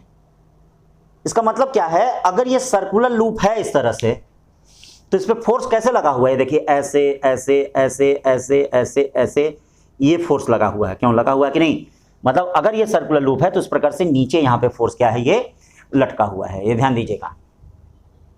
यानी नीचे यहां पे इस प्रकार से फोर्स जो है वह नीचे की तरफ क्या है, ये लटका हुआ है, एफ माइनस के कैप नीचे की तरफ ये लटका हुआ है, ठीक है ना। तो नीचे की तरफ ये फोर्स लटका हुआ, और ये जो फोर्स होगा बच्चों ना, ये ध्यान देना, ये जो फोर्स होगा F equal to B I, मान लीजिए इसका रेडियस आर है तो लेंथ पूरी कितनी हो गई, 2 पाई आर ये होगा। तो समझ गए एक बात को जो हम कहना चाह रहे हैं, ठीक है। पहली बात याद रखना, current loop of any shape, trapezium, triangle, square, circle, चाहे इरेगुलर, कुछ भी अगर किसी यूनिफॉर्म मैग्नेटिक फील्ड में होगा तो उस पर नेट फोर्स क्या आएगा, जीरो आएगा। हाँ, लेकिन वायर में टेंशन जीरो नहीं आएगा, टेंशन क्या आएगा, net force upon 2 pi, B I L upon 2 pi हो गया। ऐसे ही अगर मेनी डायरेक्शनल मैग्नेटिक फील्ड में कोई लूप रखा हुआ तो उस पर नेट फोर्स जीरो नहीं आएगा, ये देखिए नेट फोर्स जीरो नहीं आया, equal to B I 2 pi R. ये सब इंपॉर्टेंट बातें हैं, इस पर क्वेश्चन भी बहुत है, नीट में देखना इस पर 5-6 क्वेश्चन आया है खाली इसी कॉन्सेप्ट पे, ठीक है ना। तो ये हो गया, इसको समझ लीजिएगा। अब देखिए इसमें ये इसके क्वेश्चन बहुत ज्यादा आते हैं करंट कैरिंग वायर वाले, तो कुछ क्वेश्चनों को देख लेते हैं, equal to B I L क्या है कैसे है, इस पर क्वेश्चन बहुत ज्यादा आते हैं। तो क्वेश्चन देख लीजिए, ये आपका एक इंक्लाइन प्लेन है, नीट में आया हुआ भी है, नीट में भी है, जेई में भी है, आईआईटी में भी है, सब जगह है। और ये वर्टिकल मैग्नेटिक फील्ड दिया गया है, ये देखिए वर्टिकल मैग्नेटिक फील्ड दिया गया है, और ये फ्रिक्शनलेस इंक्लाइन प्लेन है, फ्रिक्शनलेस इंक्लाइन प्लेन है, इस पर रखा गया है। ये एक वायर है, करंट कैरिंग वायर है, इसका मास m है, लेंथ l है, ये सब दिया गया। मैग्नेटिक फील्ड B ऊपर की तरफ ऐसे ये ऐसे दिया है मैग्नेटिक फील्ड। तो कह रहा है कि if current carrying wire on equilibrium condition find current in wire, मतलब कहा यह जा रहा है find current in wire on equilibrium condition, यानी ऑन इक्विलिब्रियम कंडीशन, ये फाइंड करना है आपको। Find current in wire on equilibrium condition, मतलब इक्विलिब्रियम कंडीशन में आपको क्या है, करंट बताना है, क्या होगा कैसे। ऑन इक्विलिब्रियम कंडीशन आपको करंट फाइंड करना है, कैसे क्या होगा, ठीक है भाई। तो find current in wire on equilibrium condition, तो चलिए देख लेते हैं ऑन इक्विलिब्रियम कंडीशन में कैसे करंट हो जाएगा। Find current in wire on equilibrium condition. अब इसमें यह देखना है कि आखिरकार कितने प्रकार के फोर्स लग रहे हैं, क्योंकि जब तक ये नहीं लगेगा पता तब तक हम कुछ नहीं कर पाएंगे। तो ये देखो, इसमें सबसे पहली चीज इसका वेट नीचे की तरफ है, ये देखिए mg नीचे की तरफ है, क्यों भाई, देख रहे हैं mg नीचे की तरफ है, ये देखिए इसका वेट mg जो है वो नीचे की तरफ है। करंट कैरिंग वायर है, तो ये देखो, ये सबसे पहले ये करंट कैरिंग वायर है, मैग्नेटिक फील्ड ऊपर है, करंट अंदर की तरफ है, देखो करंट अंगूठा करंट अंदर की तरफ है, ये देखिए मैग्नेटिक फील्ड ऊपर की तरफ है भाई, ऊपर की तरफ देखो फोर्स क्या हो जाएगा ऐसे, यानी IBL फोर्स जो हो गया या फिर इक्वल टू क्या हो गया, IBL ऐसे हो गया। बोलो भाई नॉर्मल रिएक्शन R कैसे हो जाएगा, ये देखिए नॉर्मल रिएक्शन R ऐसे हो जाएगा, ये थीटा दिया गया है, ये देखिए ये थीटा दिया गया है, ये थीटा दिया गया है, ये थीटा दिया गया है, ये देखिए क्या दिया गया है, थीटा। तो थीटा दिया गया तो mg दिया गया है, तो ये बताइए थीटा के पास वाला कंपोनेंट कितना हो जाएगा, mg cos थीटा। थीटा से दूर वाला कंपोनेंट कितना हो जाएगा, ये देखिए mg sin थीटा। थीटा के पास वाला mg cos थीटा, थीटा से दूर वाला क्या हो जाएगा, mg sin थीटा। ये IBL है, IBL है तो इसका मतलब क्या हो जाएगा, ये देखो ये ऐसे है, थीटा है, ये 90 माइनस थीटा है, और ये देखो ये ऐसे ऐसे, ये थीटा है, ये थीटा होगा। यानी क्या कहने का मतलब IBL का ये कंपोनेंट कौन सा आ जाएगा, IBL cos थीटा। अब बताओ इक्विलिब्रियम कंडीशन में ये वाला फोर्स इसके बराबर होगा, ये वाला फोर्स इसके बराबर होगा, तभी तो इक्विलिब्रियम होगा। और ये वाला जो कंपोनेंट होगा वो IBL sin थीटा होगा, ये देखिए IBL sin थीटा होगा। तो नॉर्मल रिएक्शन जो हो जाएगा, ये देखना normal reaction R equal to IBL sin theta plus mg cos theta हो जाएगा। देखिएगा R equal to IBL sin theta plus mg cos theta हो जाएगा। देखो भाई R equal to IBL sin theta plus mg क्या हो गया, cos थीटा हो गया। R equal to IBL sin theta plus mg cos theta. और इक्विलिब्रियम कंडीशन में IBL cos theta equal to mg sin theta, यानी current I equal to mg upon BL tan theta हो गया। देखिए current I equal to mg upon BL tan theta, मतलब current I जो है वह कितना हो गया, mg upon BL tan theta हो गया। यानी current I equal to mg upon BL क्या हो गया, tan थीटा हो गया। ठीक है भाई, क्लियर है सारी चीजें। I equal to mg upon BL कितना हो गया, tan थीटा हो गया, करंट I हो गया। ये इक्विलिब्रियम कंडीशन में हो गया, किसमें हो गया, देखिए इक्विलिब्रियम कंडीशन में I equal to mg upon BL tan theta. अब चलिए दूसरा क्वेश्चन एक देख लेते हैं, बड़ा अच्छा क्वेश्चन है।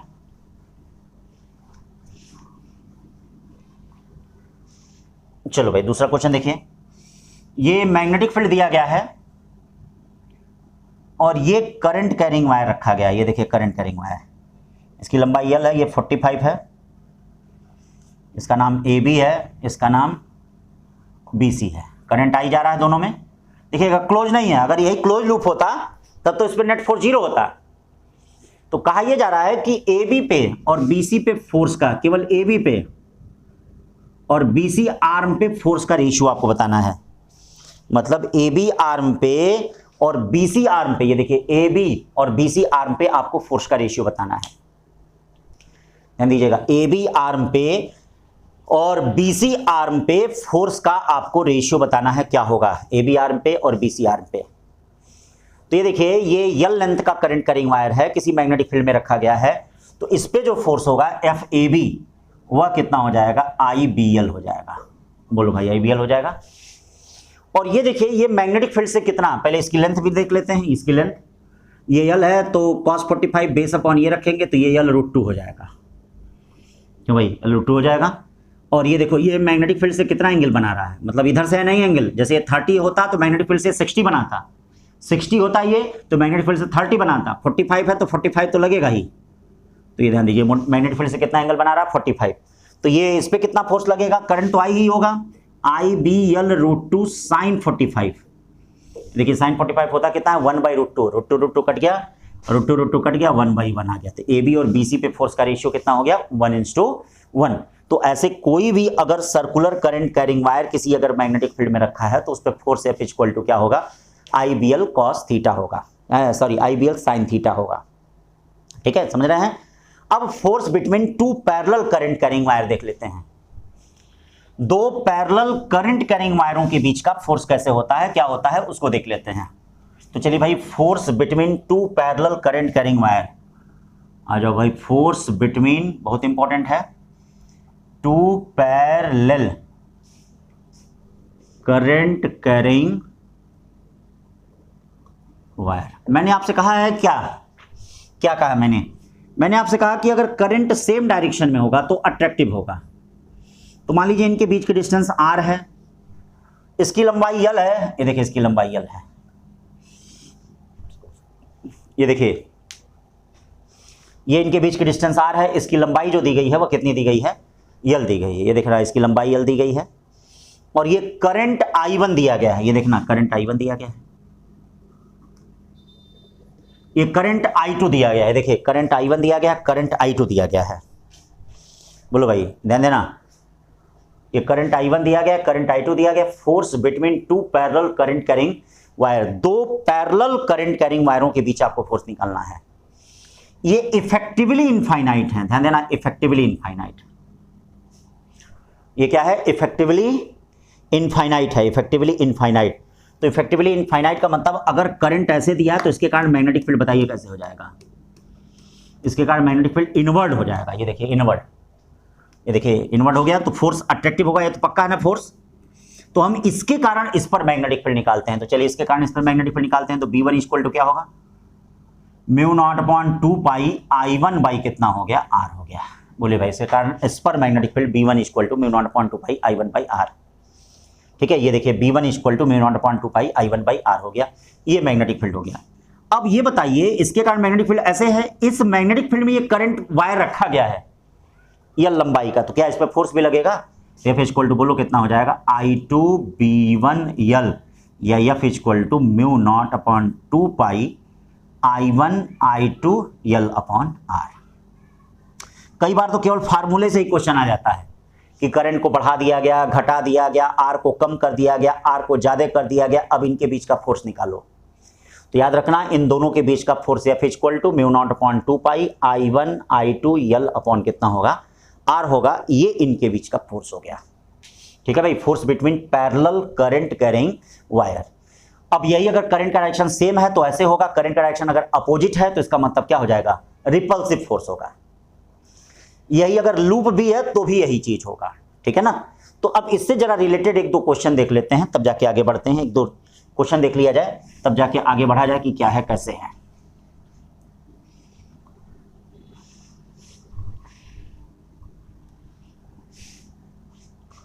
चलिए भाई एक दो क्वेश्चन देख लेते हैं। पहला क्वेश्चन ये देखिए, करंट कैरिंग वायर है, छोटे छोटे इसी टाइप के क्वेश्चन बनते हैं बच्चों, यही ध्यान देना। ये P दिया है, ये Q दिया है, ये R दिया है, ये L इक्वल टू 1 मीटर है, ये भी 1 मीटर है, ध्यान देना ये 1 मीटर है आपका। ठीक है, यानी L इक्वल टू ये क्या है?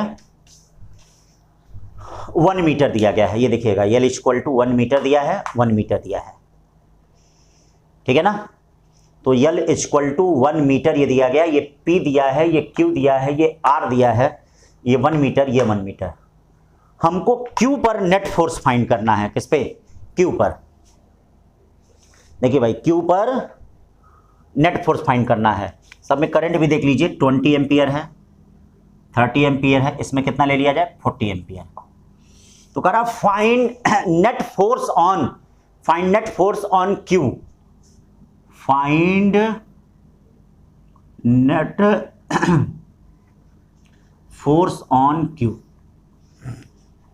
यानी Q पर नेट फोर्स आपको फाइंड करना है। Find net force on Q, जो Q दिया गया है इस Q पे नेट फोर्स हमको फाइंड करना है। तो चलिए भाई Q पे नेट फोर्स फाइंड करना है। ये बताइए क्या इन दोनों में करंट का डायरेक्शन सेम है कि नहीं? ये बोलिए, इन दोनों में करंट का डायरेक्शन क्या है? सेम है। इन दोनों में करंट का डायरेक्शन सेम है। तो बताइए इन दोनों में अगर करंट का डायरेक्शन सेम है तो इस पर रिपल्सिव फोर्स लगेगा कि इस पर अट्रैक्टिव लगेगा? आप ही बताइए। अट्रैक्टिव लगेगा। तो अट्रैक्टिव लगेगा तो मान लीजिए F1 हो गया। तो चलिए जरा F1 निकाला जाए। म्यू नॉट अपॉन 2 पाई, बोल दो भाई कितना होगा? ये 20 इंटू 30 इंटू 1 अपॉन 1, किधर की तरफ? इधर।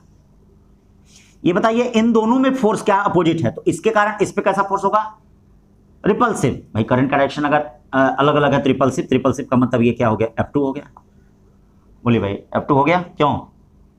ये तो हो गया भाई, F2 हो गया। तो F2 हो गया तो ये बताइए F2 का मतलब कितना हो जाएगा? F2 equal to mu naught upon 2 pi 30 into 40 upon 1।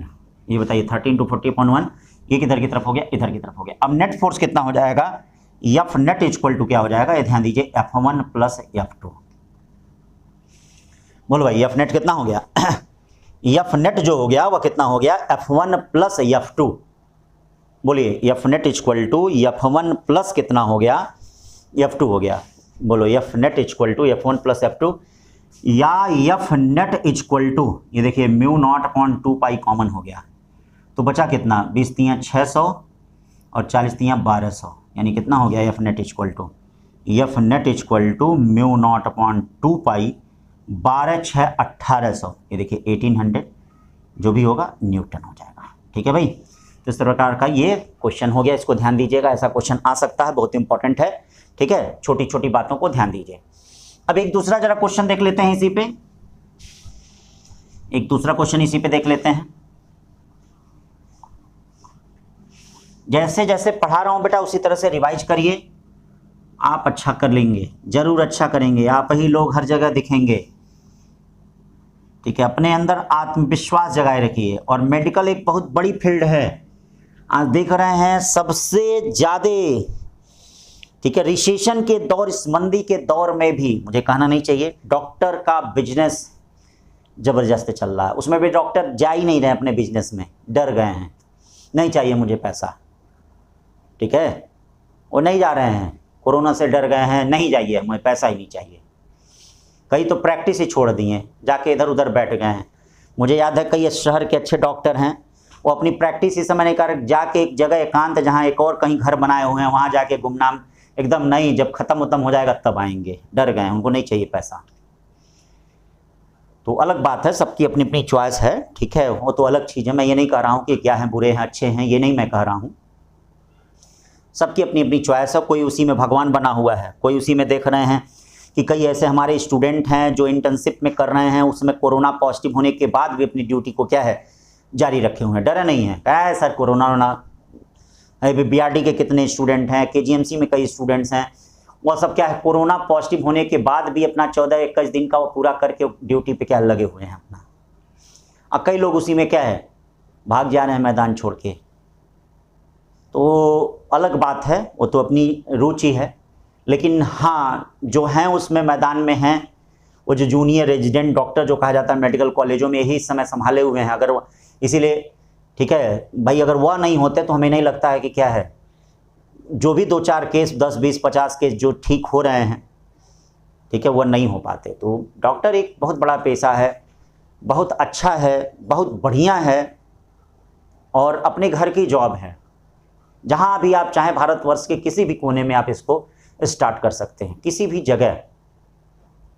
बाकी कई जॉब में परेशानी है, नहीं स्टार्ट कर पाएंगे, ठीक है, लेकिन इसको आप कहीं भी स्टार्ट कर सकते हैं बेटा, कहीं भी आप अपने प्रोफेशन को स्टार्ट कर सकते हैं, मानवता के रूप में, बिजनेस के रूप में, किसी रूप में भी आप चाहें तो कर सकते हैं। तो इसलिए इस संकट की घड़ी को पॉजिटिव लीजिए, नकारात्मक नहीं लीजिए। आज तो पॉजिटिव का मतलब ही देख रहे हैं कितना खराब हो गया। पॉजिटिव जहाँ रहा लोग डर जा रहे हैं, कितना लोग पॉजिटिव चिल्लाते थे, लेकिन आज जहाँ पॉजिटिव तहाँ डर जा रहे हैं सभी लोग, कोई भी हम हो चाहे आप हो, सब लोग डर जा रहे हैं। और आधे मोते तो डर के हो जा रही हैं, किसी को भी हो जाएगा, वो डरना तो क्या है ही, इतना मीडिया ने उसको डरा दिया है। तो यहाँ पर यही बात है बेटा, एक भाव रखिए, अपनी आत्मा, अपने शरीर, अपने परिवार के प्रति एक जवाबदेही रखिए कि मुझे जो मैं कर रहा हूँ उसको मैं करूँगा। और ये नौटंकी मत करिए कि परीक्षा टल रही है, ये हो रहा है, ऐसे हो रहा है, कोरोना कारण मेरी पढ़ाई बाधित हो रही है। ठीक है, ये वही लोग करते हैं, ठीक है, जो कुछ करना नहीं चाहते हैं। जो कुछ करना चाहते हैं, जो कुछ नया, कुछ नई खोज करना चाहते हैं, नई चीज़ें लाना चाहते हैं, समाज के लिए कुछ अच्छा करना चाहते हैं, वो ये कोई एक्सक्यूज़ नहीं देते हैं, वो केवल हम जैसे टीचरों की बातों को सुनते हैं और अपनी पढ़ाई को स्टार्ट करते हैं। बीच में 5-10 मिनट जो भी है मैं बातें बताता हूँ बेटा, उनको सीखिए, क्योंकि कई बच्चों ने इससे क्या है लाभ लिया है। वो बार बार कहते थे सर कि वो 5 मिनट 10 मिनट जो आप क्लास में 15 मिनट मोटिवेट कर देते हैं, तो रात रात भर पढ़ते थे। तो आप लोग भी उस चीज़ को फील करिए। अभी नहीं पता नहीं क्या चिल्ला रहे हैं, क्या बोल रहे हैं, क्या चकर चकर आगे बढ़ा दीजिए, स्किप कर दीजिए, नहीं, उसको सुनिए, क्योंकि ये सुनेंगे तो आपके अंदर क्या होगा, एक भाव जगेगा, एक विश्वास जगेगा, उस काम के प्रति ईमानदारी जगेगी, और उसके बाद तो काम अपने से हो जाता है। जब ये भाव आ जाता है, भाव, आपका भाव निर्मल होना चाहिए, भाव रेट वाला नहीं, भाव ये हृदय से जो ये भाव है वह निर्मल होना चाहिए। अगर ये किसी काम के प्रति निर्मल है, शुद्ध है, पॉजिटिव है, सकारात्मक है, तो सफलता क्या है, निश्चित आनी है। तो ये शुद्ध और पॉजिटिव होगा कैसे? पढ़ें, आलस से न करें, चोरी न करें, चुट्टाई न करें। चुट्टाई का मतलब समझते हैं ना, काम चोरी। दुनिया का महापाप, मैं बार बार कहता हूँ, दुनिया का महापाप काम चोरी। जो काम चोरी करता है वह सबसे बड़ा चोर है। बैंक कई लूटे, बर्बाद हो गए, लेकिन फिर आबाद हो गए। लेकिन जिसने काम चोरी किया वो दुनिया में कभी भी क्या है, आबाद नहीं हो पाया, वो हमेशा बर्बाद हुआ।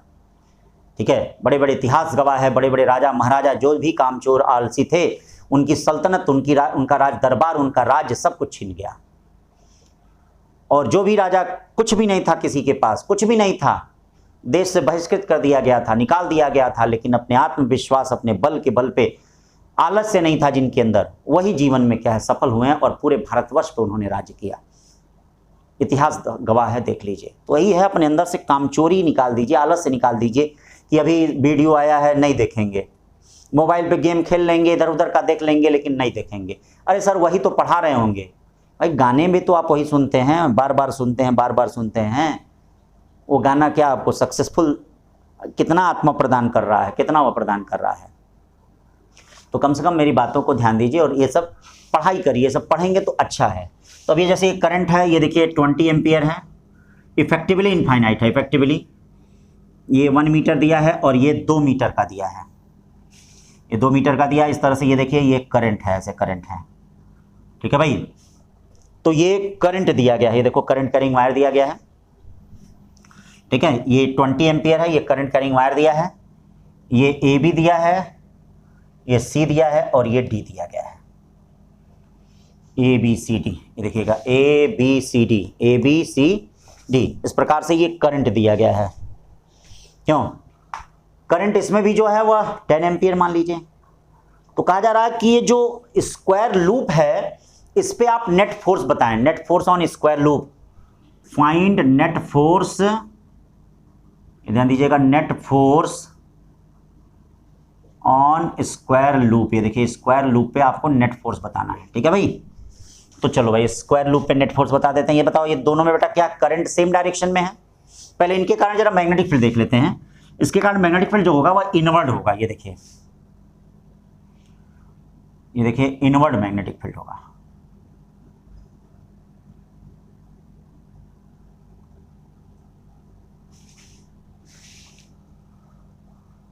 ठीक है भाई, ये देखिए इनके कारण जो मैग्नेटिक फील्ड होगा वह कैसा होगा? इनवर्ड मैग्नेटिक फील्ड होगा। ये देखिए ये इनवर्ड मैग्नेटिक फील्ड होगा। ये दोनों करंट कैरिंग वायर दिए गए हैं। ये देखिए दोनों करंट कैरिंग वायर हैं, ये दोनों करंट कैरिंग वायर हैं। ठीक है भाई, अगर दोनों करंट कैरिंग वायर दिए गए हैं तो इसका मतलब क्या हो जाएगा? इनमें जो करंट है वह कैसे होगा? ये देखो इनमें करंट, इनमें जो मैग्नेटिक फील्ड है वह कैसे होगा? मैग्नेटिक फील्ड, देखिए इनमें जो मैग्नेटिक फील्ड होगा वह कैसा होगा? फोर्स कैसा होगा? अट्रैक्शन, F1 होगा, F1, यानी F1 क्या हो जाएगा? म्यू नॉट अपॉन 2 पाई, क्या हो जाएगा? 20 इंटू 10 इंटू इसका कितना है? 2 मीटर इंटू 2/1 हो गया। ये देखिए इन दोनों पे जो BC और AD आर्म पे जो फोर्स होगा वह एक दूसरे को कैंसिल कर देगा। BC और AD आर्म पे फोर्स एक दूसरे को कैंसिल कर देगा। ये देखिए BC पैसे होगा ऊपर की तरफ और AD पे नीचे की तरफ होगा, ये दोनों एक दूसरे को कैंसिल कर देंगे। ये जो फोर्स होगा वह देखना F2 इक्वल टू कितना हो जाएगा? ध्यान देना, F2 इक्वल टू, ये देखो F2 इक्वल टू, इन दोनों कैंसिल कर देगा, बचाइए, ये दोनों रिपल्सिव फोर्स होंगे। रिपल्सिव फोर्स का मतलब म्यू नॉट अपॉन 2 पाई, देखिए mu naught upon 2 pi 20 into 10 into 2 upon कितना? 2 और 1 कितना हो गया? 3। अब देखिए नेट फोर्स कितना हो जाएगा? कौन बड़ा है? बोलिए भाई, net force F equal to कितना हो जाएगा? ये देखिए F net equal to F1 minus F2। ये देखिए F नेट इक्वल टू यानी म्यू नॉट अपॉन 2 पाई, बोले भाई mu naught upon 2 pi, mu naught upon 2 pi यानी क्या हो जाएगा? ठीक है, ये आपका कॉमन हो गया 20 इंटू 10 इंटू 2 कॉमन हो गया 1 माइनस 1/3, 1 माइनस 1/3, या F net equal to mu naught upon 2 pi 20 into 10 into 2, 1 में से 1/3 गया, कितना बचा? 1 में से 1/3 गया 2/3। ये आपका नेट फोर्स आ गया। इसको सॉल्व कर लीजिए। और नेट फोर्स किधर की तरफ होगा? ये देखो बड़ा है, तो इसका मतलब ये लूप जो होगा वह अट्रैक्टेड टुवर्ड्स, यानी लूप मूव, देखिए लूप मूव टुवर्ड्स किधर? वायर, ये जो वायर है वायर की तरफ मूव करेगा। ठीक है भाई, तो क्वेश्चन समझ गए इसको। अब एक और चीज़ इसमें देख लीजिए, अभी तो पूरा है देखना, अभी तो मूविंग चार्ज भी बचा है। एक और चीज़ इसमें देख लीजिए, बड़ा इंपॉर्टेंट है।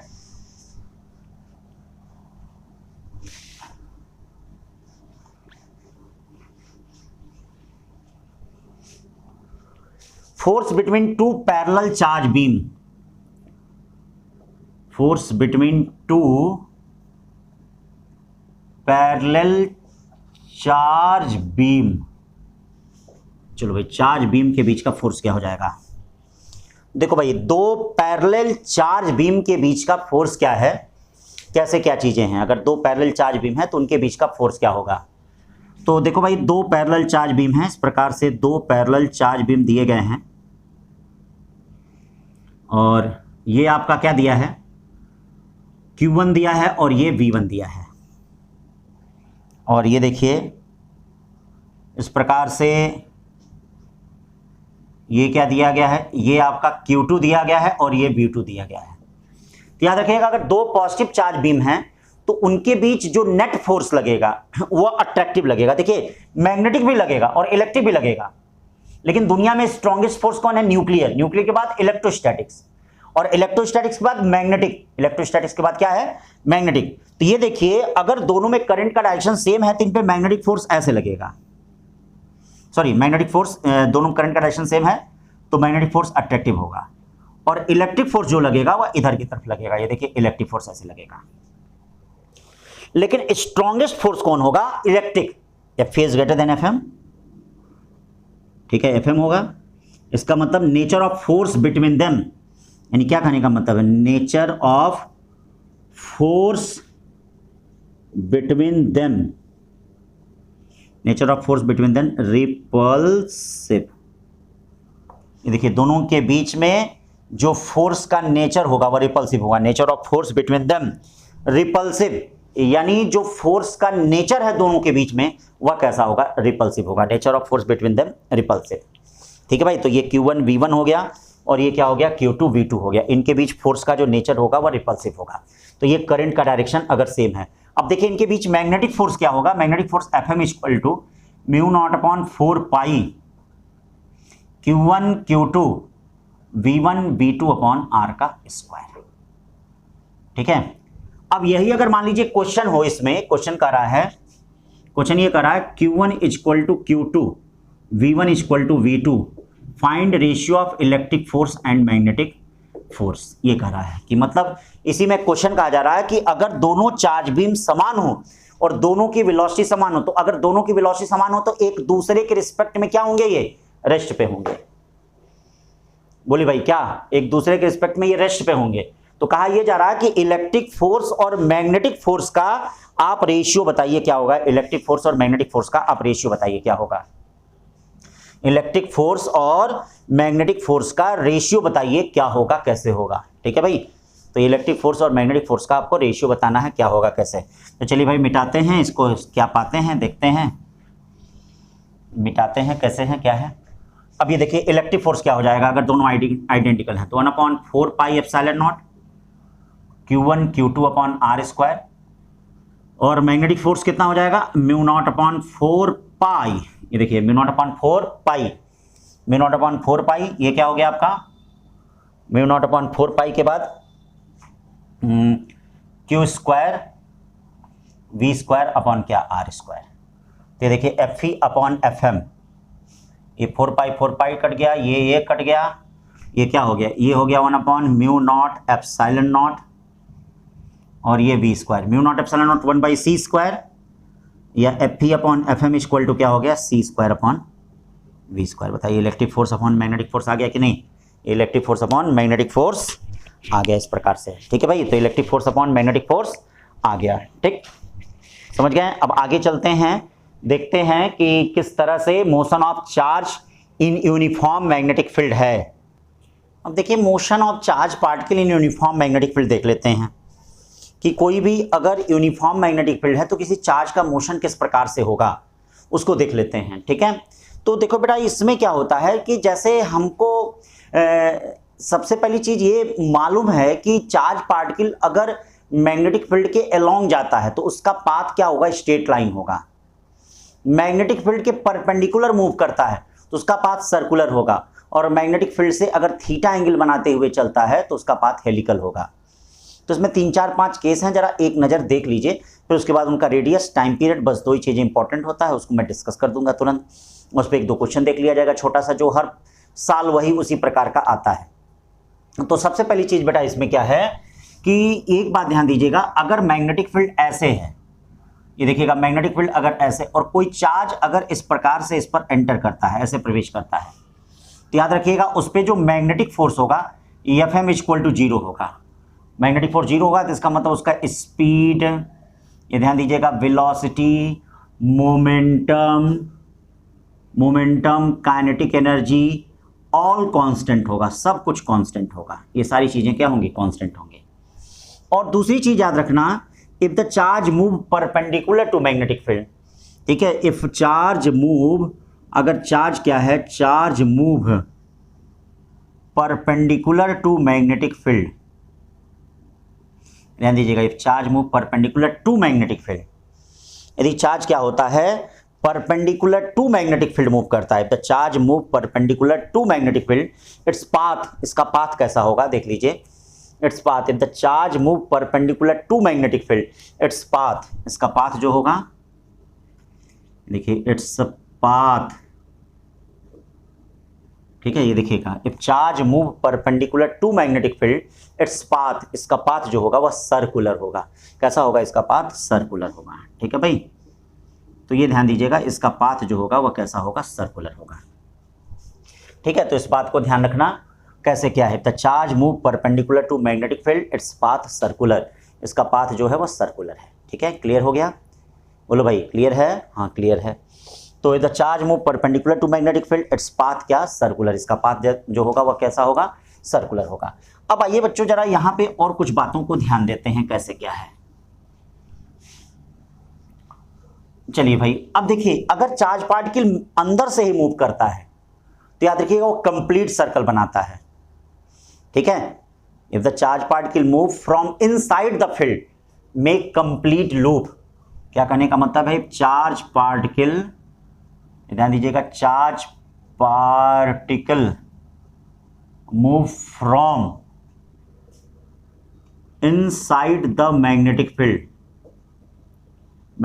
Make complete circular path, complete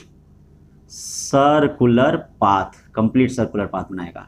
और बाहर से अगर आएगा तो कंप्लीट सर्कल नहीं बनेगा, सर्कल का सेगमेंट बनेगा। तो कंप्लीट सर्कुलर पाथ बनाने के लिए, जैसे ये देखिए, ये आपका है इस प्रकार से, ये मैग्नेटिक फील्ड फैली हुई है, मान लीजिए कोई पॉजिटिव चार्ज इसमें यहीं से मूव करता है, ये पॉजिटिव चार्ज ऐसे, तो पॉजिटिव चार्ज ऐसे मूव करेगा तो देखिए इस पे फोर्स कैसे होगा, ये देखो मैग्नेटिक फील्ड ऐसे है, अंगूठे के डायरेक्शन में चार्ज है तो फोर्स इधर लगेगा, यानी इसका पाथ कैसा हो जाएगा, ये देखो इस प्रकार से, ये कंप्लीट सर्कल होगा। सेंट्रीफ्यूगल फोर्स बाहर की तरफ है mv²/r, मैग्नेटिक फोर्स अंदर की तरफ है QBV। इक्विलिब्रियम कंडीशन में क्या होगा? mv²/r इक्वल टू QVB, और ये देखिए r इक्वल टू क्या हो जाएगा? mv अपॉन क्या? QV। मतलब रेडियस ऑफ सर्कुलर पाथ क्या हो जाएगा? r equal to mv upon क्या? QV। ये देखिएगा, रेडियस ऑफ सर्कुलर पाथ क्या हो जाएगा? r equal to mv upon क्या? QV। देखो भाई, रेडियस ऑफ सर्कुलर पाथ क्या हो गया? mv upon QV। Q जहां चार्ज दिया गया है और B मैग्नेटिक फील्ड दी गई है, Q चार्ज दिया गया और B मैग्नेटिक फील्ड दी गई है, तो radius of circular path R equal to mv upon QV हो गया। ठीक है, अब इसके देखना डिफरेंट फॉर्म होते हैं इस रेडियस के। जैसे ये देखिए मोमेंटम, ये इसके टर्म में हो गया, मोमेंटम के टर्म में देखिए R equal to P upon QB होता है, देखिए P इक्वल टू mv होता है। Kinetic energy half mv² equal to k होता है, या mv इक्वल टू रूट में 2m k। ये देखिए काइनेटिक एनर्जी केस में रूट में 2m k अपॉन कितना हो गया? QB। पोटेंशियल के टर्म में देखिए इसका फार्मूला क्या होता है? R इक्वल टू रूट में 2m QV अपॉन QB। ठीक है, ये देखिएगा R इक्वल टू रूट में 2m QV अपॉन कितना हो गया? QB हो गया। मतलब पोटेंशियल के टर्म में, ये देखिए पोटेंशियल के टर्म में इसका जो रेडियस हो गया R इक्वल टू रूट में 2m QB अपॉन कितना हो गया? QB, जहां Q चार्ज है और B क्या दिया गया है? मैग्नेटिक फील्ड दी गई है, B जो दी गई है वो मैग्नेटिक फील्ड दी गई, तो R इक्वल टू रूट में 2m k अपॉन QB हो गया। यही अगर हम इसके टर्म में लेते हैं, ठीक है, मान लीजिए वेवलेंथ के टर्म में लेते हैं, lambda equal to h upon mb होता है, या mb इक्वल टू क्या हो जाएगा? h बाई लैम्डा, या lambda equal to h upon mb, या mb equal to h by lambda या एच बाई लेमडा का मतलब क्या हो गया, एच अपॉन लेमडा क्यूब ही। ठीक है भाई, तो देखिए lambda equal to R equal to lambda h upon lambda cube ही, ये भी हो गया इस तरह से। तो ऐसे ये फॉर्म देखिएगा, इस पे क्वेश्चन भी आते हैं। अब जैसे तमाम तरह के क्वेश्चन आते हैं, मान लीजिए कोई क्वेश्चन आ रहा है कि alpha particle proton and neutron 3 हैं, ठीक है, move with constant kinetic energy. वैसे तो ऑलरेडी इसमें सर्कुलर पाथ पे काइनेटिक एनर्जी क्या होती है, देखिएगा काइनेटिक एनर्जी कांस्टेंट होती है, और काइनेटिक एनर्जी कांस्टेंट होती है तो वर्क क्या होता है, जीरो होता है। यानी सर्कुलर पाथ पे कोई चार्ज पार्टिकल अगर मूव करता है तो वर्क जीरो होता है। स्पीड इसका कांस्टेंट होता है, ये देखिएगा स्पीड कांस्टेंट होता है, ये छोटी छोटी चीजें भी। और वेलोसिटी जो होती है वह क्या होती है, वेरिएबल होती है। देखिएगा वेलोसिटी जो होती है वेरिएबल, वह टेंजेंशियली वेरी करती है। ऐसे ये टेंजेंशियली वेरी कर रही है, इस प्रकार से वेलोसिटी ये टेंजेंशियली वेरी कर रही है। देखिए वेलोसिटी जो है वो वेरिएबल होती है, यानी टेंजेंशियली क्या है, वेरी करती है। देखिए टेंजेंशियली वेरी करती है। तो इस तरह से ये रेडियस आ गया सर्कुलर पाथ का, ठीक है ना भाई। अब इसी पे जरा टाइम पीरियड भी आप देख सकते हैं, ध्यान दीजिएगा टाइम पीरियड क्या होता है। तो टाइम पीरियड क्या होता है, अभी क्वेश्चन है, देखते हैं दोनों, ठीक है। टाइम पीरियड क्या होता है, ये देखिए टाइम पीरियड क्या हो जाएगा, T equal to distance covered in 1 revolution upon क्या, वेलोसिटी, यही तो होगा। डिस्टेंस कवर्ड इन 1 रिवॉल्यूशन, एक रिवॉल्यूशन में 2 पाई आर ही तो डिस्टेंस कवर करेगा, अपॉन वेलोसिटी, या 2 पाई आर कितना हो जाएगा, एम वी अपॉन, ये देखिए क्यू बी, ये देखिए वी से वी कट गया, या 2 पाई एम अपॉन कितना हो जाएगा, क्यू बी। बोलो भाई क्या टाइम पीरियड आ गया कि नहीं, T equal to 2 pi M upon कितना हो जाएगा, क्यू बी, जहां क्यू चार्ज है और बी क्या दिया गया, देखिए मैग्नेटिक फील्ड दिया गया, एम मास दिया गया है।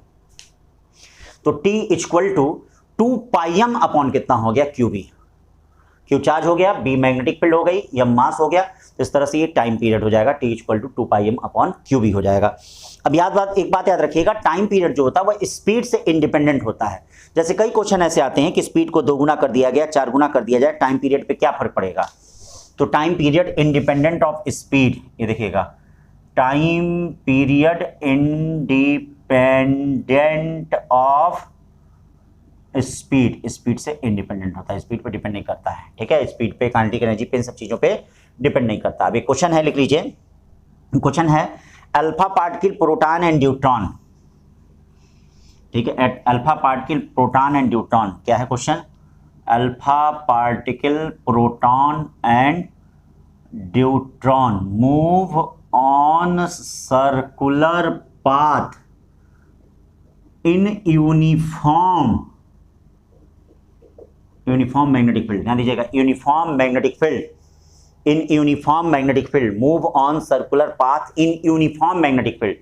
देखिए alpha particle proton and neutron move on circular path in uniform magnetic field, alpha particle भी है, प्रोटॉन भी है, और क्या है, न्यूट्रॉन भी है, move on circular path in uniform magnetic field, ठीक है। फाइंड, ठीक है, ratio of their time period and radius of circular path. चलिए भाई टाइम पीरियड का पहले ले लेते हैं, टी इक्वल टू क्या होगा, 2 pi M upon Q B हो जाएगा। अब देखिए टाइम पीरियड किन किन चीज़ों पे डिपेंड करेगा, बोलिए, मास और चार्ज पे डिपेंड करेगा केवल। तो T alpha, T proton, T neutron, mass दिया है गया, देखिए टी अल्फा का मास कितना है, 4m है, और देखिए चार्ज कितना है, 2q है। 2 प्रोटॉन का कितना है ये बताइए, प्रोटॉन ये बताइए प्रोटॉन का कितना हो जाएगा, प्रोटॉन का m है, q है, ठीक है। न्यूट्रॉन का कितना हो जाएगा, 2m अपॉन q, यानी क्या हो गया, 2:1:2, ये हो गया। फिर काइनेटिक एनर्जी के टर्म में देखिए रेडियस क्या होता है, r इक्वल टू रूट में 2m के अपॉन q भी होता है, बोलो भाई, यानी r directly proportional to root m by कितना होगा, q, यानी r alpha, r proton, r neutron, बोलो भाई, r alpha, r proton, r neutron, r alpha, r proton, r neutron, यानी क्या हो गया, रूट में 2m बाई अल्फा पार्टिकल का क्या हो गया, 2m बाई क्यू, प्रोटॉन का क्या हो गया, रूट में m बाई क्यू, और न्यूट्रॉन का कितना हो गया, रूट में 2m by Q, Q Q Q, root 2:1:2। देखिए रूट 2:1:2 हो गया, बोलो भाई हो गया कि नहीं, यानी रूट 2:1:2 कितना हो गया, ये √2 हो गया। तो ये इनके रेडियस का पाथ हो गया। सब सही है ना, कहीं कोई दिक्कत? यहाँ देखिएगा √2m, एक मिनट कहीं दिक्कत है लग रहा है। √m/q है ना, तो मास 2m होगा। अल्फा का क्या हो जाएगा, रूट में m बाई कितना है, q है, 4m मास होगा ये। 4 का स्क्वायर रूट 2, ये सॉरी 1 आएगा, 1:1:2। अरे भाई अल्फा पार्टिकल का चार्ज दोगुना होता है ना, तो ये 1:1:√2 आएगा। तो याद रखिए, अगर चार्ज पार्टिकल अंदर से मूव करता है, तो ध्यान रखना, अंदर से मूव करता है तो कंप्लीट सर्कल बनाता है। लेकिन अगर चार्ज पार्टिकल परपेंडिकुलर बाहर से मूव करता है तो याद रखिएगा वो कंप्लीट सर्कल नहीं बनाता है। ठीक है, ये ध्यान देना। When the charge particle move from outside they never make complete loop. यानी क्या कहने का मतलब है, चार्ज पार्टिकल, ये देखिए, charge particle move from outside,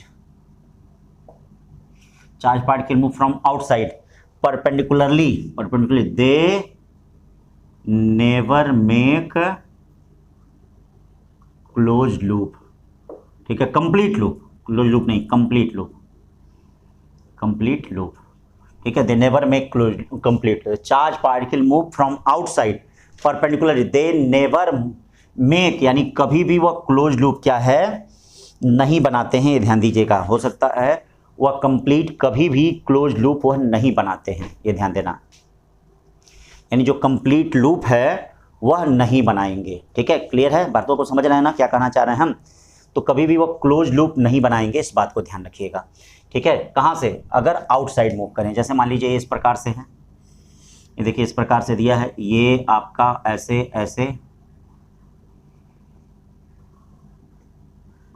ये है, देखिए बाहर से मूव कर रहा है, तो बाहर से मूव कर रहा है तो इसके 3 केस हो सकते हैं। देखिए ऐसे निकल सकता है, तो ऐसे कब निकलेगा? मान लीजिए इसका R है, ठीक है, सॉरी D है। अगर R ग्रेटर देन D है तो ये देखिएगा रेडियस ग्रेटर देन D है, तो इस तरह का शेप होगा। R = D है, मतलब रेडियस और मैग्नेटिक फील्ड की चौड़ाई दोनों आपस में बराबर है। ध्यान देना, अगर रेडियस ऑफ सर्कुलर पाथ कैसे पता चलेगा? R = mv/qv से पता चलेगा।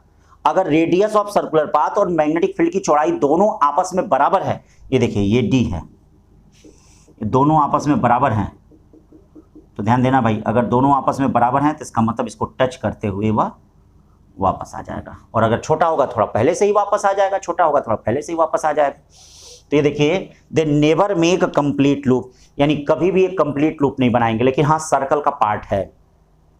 अब यही अगर मान लीजिए क्वेश्चन के फॉर्म में कह रहा है कि चार्ज पार्टिकल परपेंडिकुलरली मूव कर रहा है, कितने एंगल पे बाहर निकलेगा, ये देखिए कितने एंगल पे, ये थीटा पूछ रहा है। तो सबसे पहले हमको यहाँ पे सेंटर देखना पड़ेगा कि आखिरकार ये जो सेगमेंट है ACB, ये सेगमेंट है, ये देखिएगा ACB, ये जो सेगमेंट है इसका सेंटर कहाँ होगा? ध्यान दीजिएगा, ये जो ACB सेगमेंट है इसका सेंटर कहाँ होगा, ये हमको देखना है। तो बच्चों एक बात देखना, अगर ये ACB है तो इसका सेंटर देखना, तो ये देखिए ये इसका सेंटर होगा। बोले भाई ये तो इसका सेंटर होगा, इधर तो हो नहीं पाएगा क्योंकि इसके टेंजेंट के परपेंडिकुलर नहीं आ पाएगा। तो टेंजेंट रेडियस हमेशा टेंजेंट के परपेंडिकुलर होता है, तो ये देखो ऐसे हो गया। यहाँ कैसे होगा? ऐसे होगा। तो ये बताओ, जब ये थीटा है तो ये 90 - थीटा होगा, और ये दोनों परपेंडिकुलर है तो ये थीटा हो जाएगा। अगर ये थीटा तो ये भी थीटा होगा कि नहीं? हमको ये निकालना कि हॉरिजॉन्टल से कितने एंगल पे चार्ज पार्टिकल निकल रहा है, ये क्वेश्चन में निकालना है। ठीक है, कब? जब R > कितना है, D है, तब जाके फाइंड करना है। तो अब ये देखो, इसमें ये D दिया गया है, ये भी आपका क्या होगा? ये D ही होगा। बोलो भाई होगा कि नहीं? तो ये बताओ sin थीटा इक्वल टू कितना हो जाएगा? sin theta equal to D/R। बोलो sin theta equal to D, ये भी तो R है, या थीटा इक्वल टू क्या हो जाएगा? sin इनवर्स D/R हो जाएगा, या theta equal to sin inverse D/R कितना हो जाएगा? MV, और ये क्या हो जाएगा? QB। Theta equal to sine inverse DQB upon कितना हो जाएगा? MB हो जाएगा। बोलो भाई, sine theta equal to sine inverse DQB upon कितना हो जाएगा? MB हो जाएगा। बोलिए सही है, सटीक है? तो इस तरह से ये theta equal to sine inverse DQB upon कितना हो गया? mv हो गया, ठीक है। तो अब देखिए इसमें क्या है, charge particle move from outside, अगर आउटसाइड से निकल रहा है तो इस प्रकार का इस तरह से पाथ बनेगा, ठीक है। अब देखिए इसमें एक दो बातें और ध्यान दीजिए। अगर मान लीजिए चार्ज पार्टिकल क्या होता है, मैग्नेटिक फील्ड के अंदर से थीटा एंगल पे मूव करता है, ठीक है, तो याद रखिएगा उसका पाथ हेलिकल होता है। अगर चार्ज पार्टिकल मैग्नेटिक फील्ड के अंदर से ही थीटा एंगल पे अगर मूव करता है तो उसका पाथ हेलिकल होता है। कैसा होता है उसका पाथ? हेलिकल होता है। आइए ध्यान दिया जाए, तो ये देखिए ये मैग्नेटिक फील्ड दिया गया है, देखो भाई ये मैग्नेटिक फील्ड दिया गया है, ये मैग्नेटिक फील्ड दिया गया है, और चार्ज पार्टिकल इस मैग्नेटिक फील्ड में ये देखिए थीटा एंगल पे v वेलोसिटी से मूव कर रहा है। ये देखिए थीटा एंगल पे v वेलोसिटी से मूव कर रहा है। बोले भाई मैग्नेटिक फील्ड्स में इससे थीटा एंगल पे v वेलोसिटी से मूव कर रहा है। तो जब v वेलोसिटी से मूव कर रहा है तो इस v के दो कंपोनेंट होंगे, एक थीटा वाला होगा, एक थीटा के पास वाला होगा, ये देखिए v cos थीटा कंपोनेंट होगा, और एक थीटा से दूर वाला होगा जो v sin थीटा कंपोनेंट होगा। बोलो भाई होगा कि नहीं? इसके कारण आगे बढ़ेगा, इसके कारण ऊपर बढ़ेगा। अब ये दोनों क्या होंगे, इसका पाथ हेलिकल बनाएंगे। कैसा बनाएंगे? हेलिकल, ठीक है। तो हेलिकल बनाएंगे तो हेलिकल में रेडियस क्या होगा? r equal to M V perpendicular upon Q B के कारण होगा, या r equal to M V sine theta, ये देखिएगा M V sine theta upon कितना हो जाएगा? क्यू बी हो जाएगा। और पिच देखिए, पिच दो सक्सेसिव सर्कुलर पाथ के बीच की जो डिस्टेंस होती है उसको पिच कहते हैं, ठीक है। यानी क्या होता है? डिस्टेंस बिटवीन टू सक्सेसिव, देखना सक्सेसिव पाथ इज कॉल्ड, उसको क्या कहा जाता है? इज कॉल्ड पिच, उसको पिच कहते हैं। क्या कहते हैं उसको? पिच कहते हैं। Distance between two successive path is called pitch, उसको पिच कहा जाता है। तो ये डिस्टेंस होती है पिच। पिच क्या हो गई? देखिए पिच जो हो गया बी पैरेलल इंटू टी हो गया, या पिच क्या हो गया? ये देखिए बी पैरेलल कितना हो जाएगा? बी पैरेलल जो है वो बी कॉस थीटा है, इंटू टी क्या हो जाएगा? 2 pi M upon Q B हो गया। देखिएगा 2 pi M upon Q B, यानी पिच क्या हो गया? B cos theta into 2 pi M upon कितना हो गया? क्यू बी हो गया। यानी पिच क्या हो गया? ये देखिए pitch B cos theta into 2 pi M upon Q B, ठीक है भाई। तो pitch B cos theta into 2 pi M upon Q B हो गया, ये पिच हो गया। दो सक्सेसिव सर्कुलर पाथ के बीच की जो डिस्टेंस होती है, दो सक्सेसिव सर्कुलर पाथ के बीच की जो डिस्टेंस होती है उसको पिच कही जाती है। तो ये हो गया पिच। अब यही अगर थीटा एंगल पे बाहर से निकलता है, बाहर से प्रवेश करता है, ध्यान दीजिएगा इसको, ये तो अंदर से ही मूव कर रहा था, यही अगर थीटा एंगल पे बाहर से एंटर करता है तो याद रखना वह उसी तरफ उसी एंगल पे फिर निकल जाएगा। जैसे क्या कहने का मतलब, अब देख लेते हैं पॉजिटिव चार्ज है कि निगेटिव चार्ज है, क्या है, कैसे कौन प्रवेश कर रहा है। तो ये देखो इस तरह से ये मैग्नेटिक फील्ड दिया गया है, ये देखिए ये मैग्नेटिक फील्ड दिया गया है, और ये देखिए ये इस प्रकार से है, ऐसे ये पॉजिटिव चार्ज ये प्लस क्यू दिया गया है, थीटा एंगल पे प्रवेश कर रहा है ऐसे। तो देखिए अगर इस प्रकार से पॉजिटिव चार्ज ऐसे प्रवेश कर रहा है तो यहाँ पर क्या हो जाएगा? इसका पाथ कैसे बनेगा? ये यूं ऐसे हो जाएगा,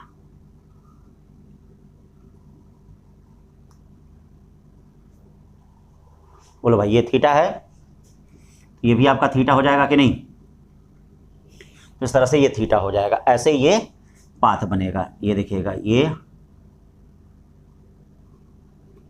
पाथ होगा, ठीक है। तो अब इसका सेंटर कहाँ हो जाएगा? ये देखिए इसका सेंटर, ये देखिए इसका सेंटर हो जाएगा। तो ये इसका सेंटर हो जाएगा, तो इसका सेंटर हो जाएगा, तो सेंटर का मतलब ऐसे हो गया, ये तो सेंटर हो गया, थीटा है, तो ये थीटा है। तो अब मान लीजिए क्वेश्चन में ये कहा जाए, ठीक है, ये समझ गया ना, अगर थीटा एंगल पे एंटर करेगा तो उसी तरफ थीटा एंगल पे आ जाएगा। कब? जब बाहर से प्रवेश करेगा।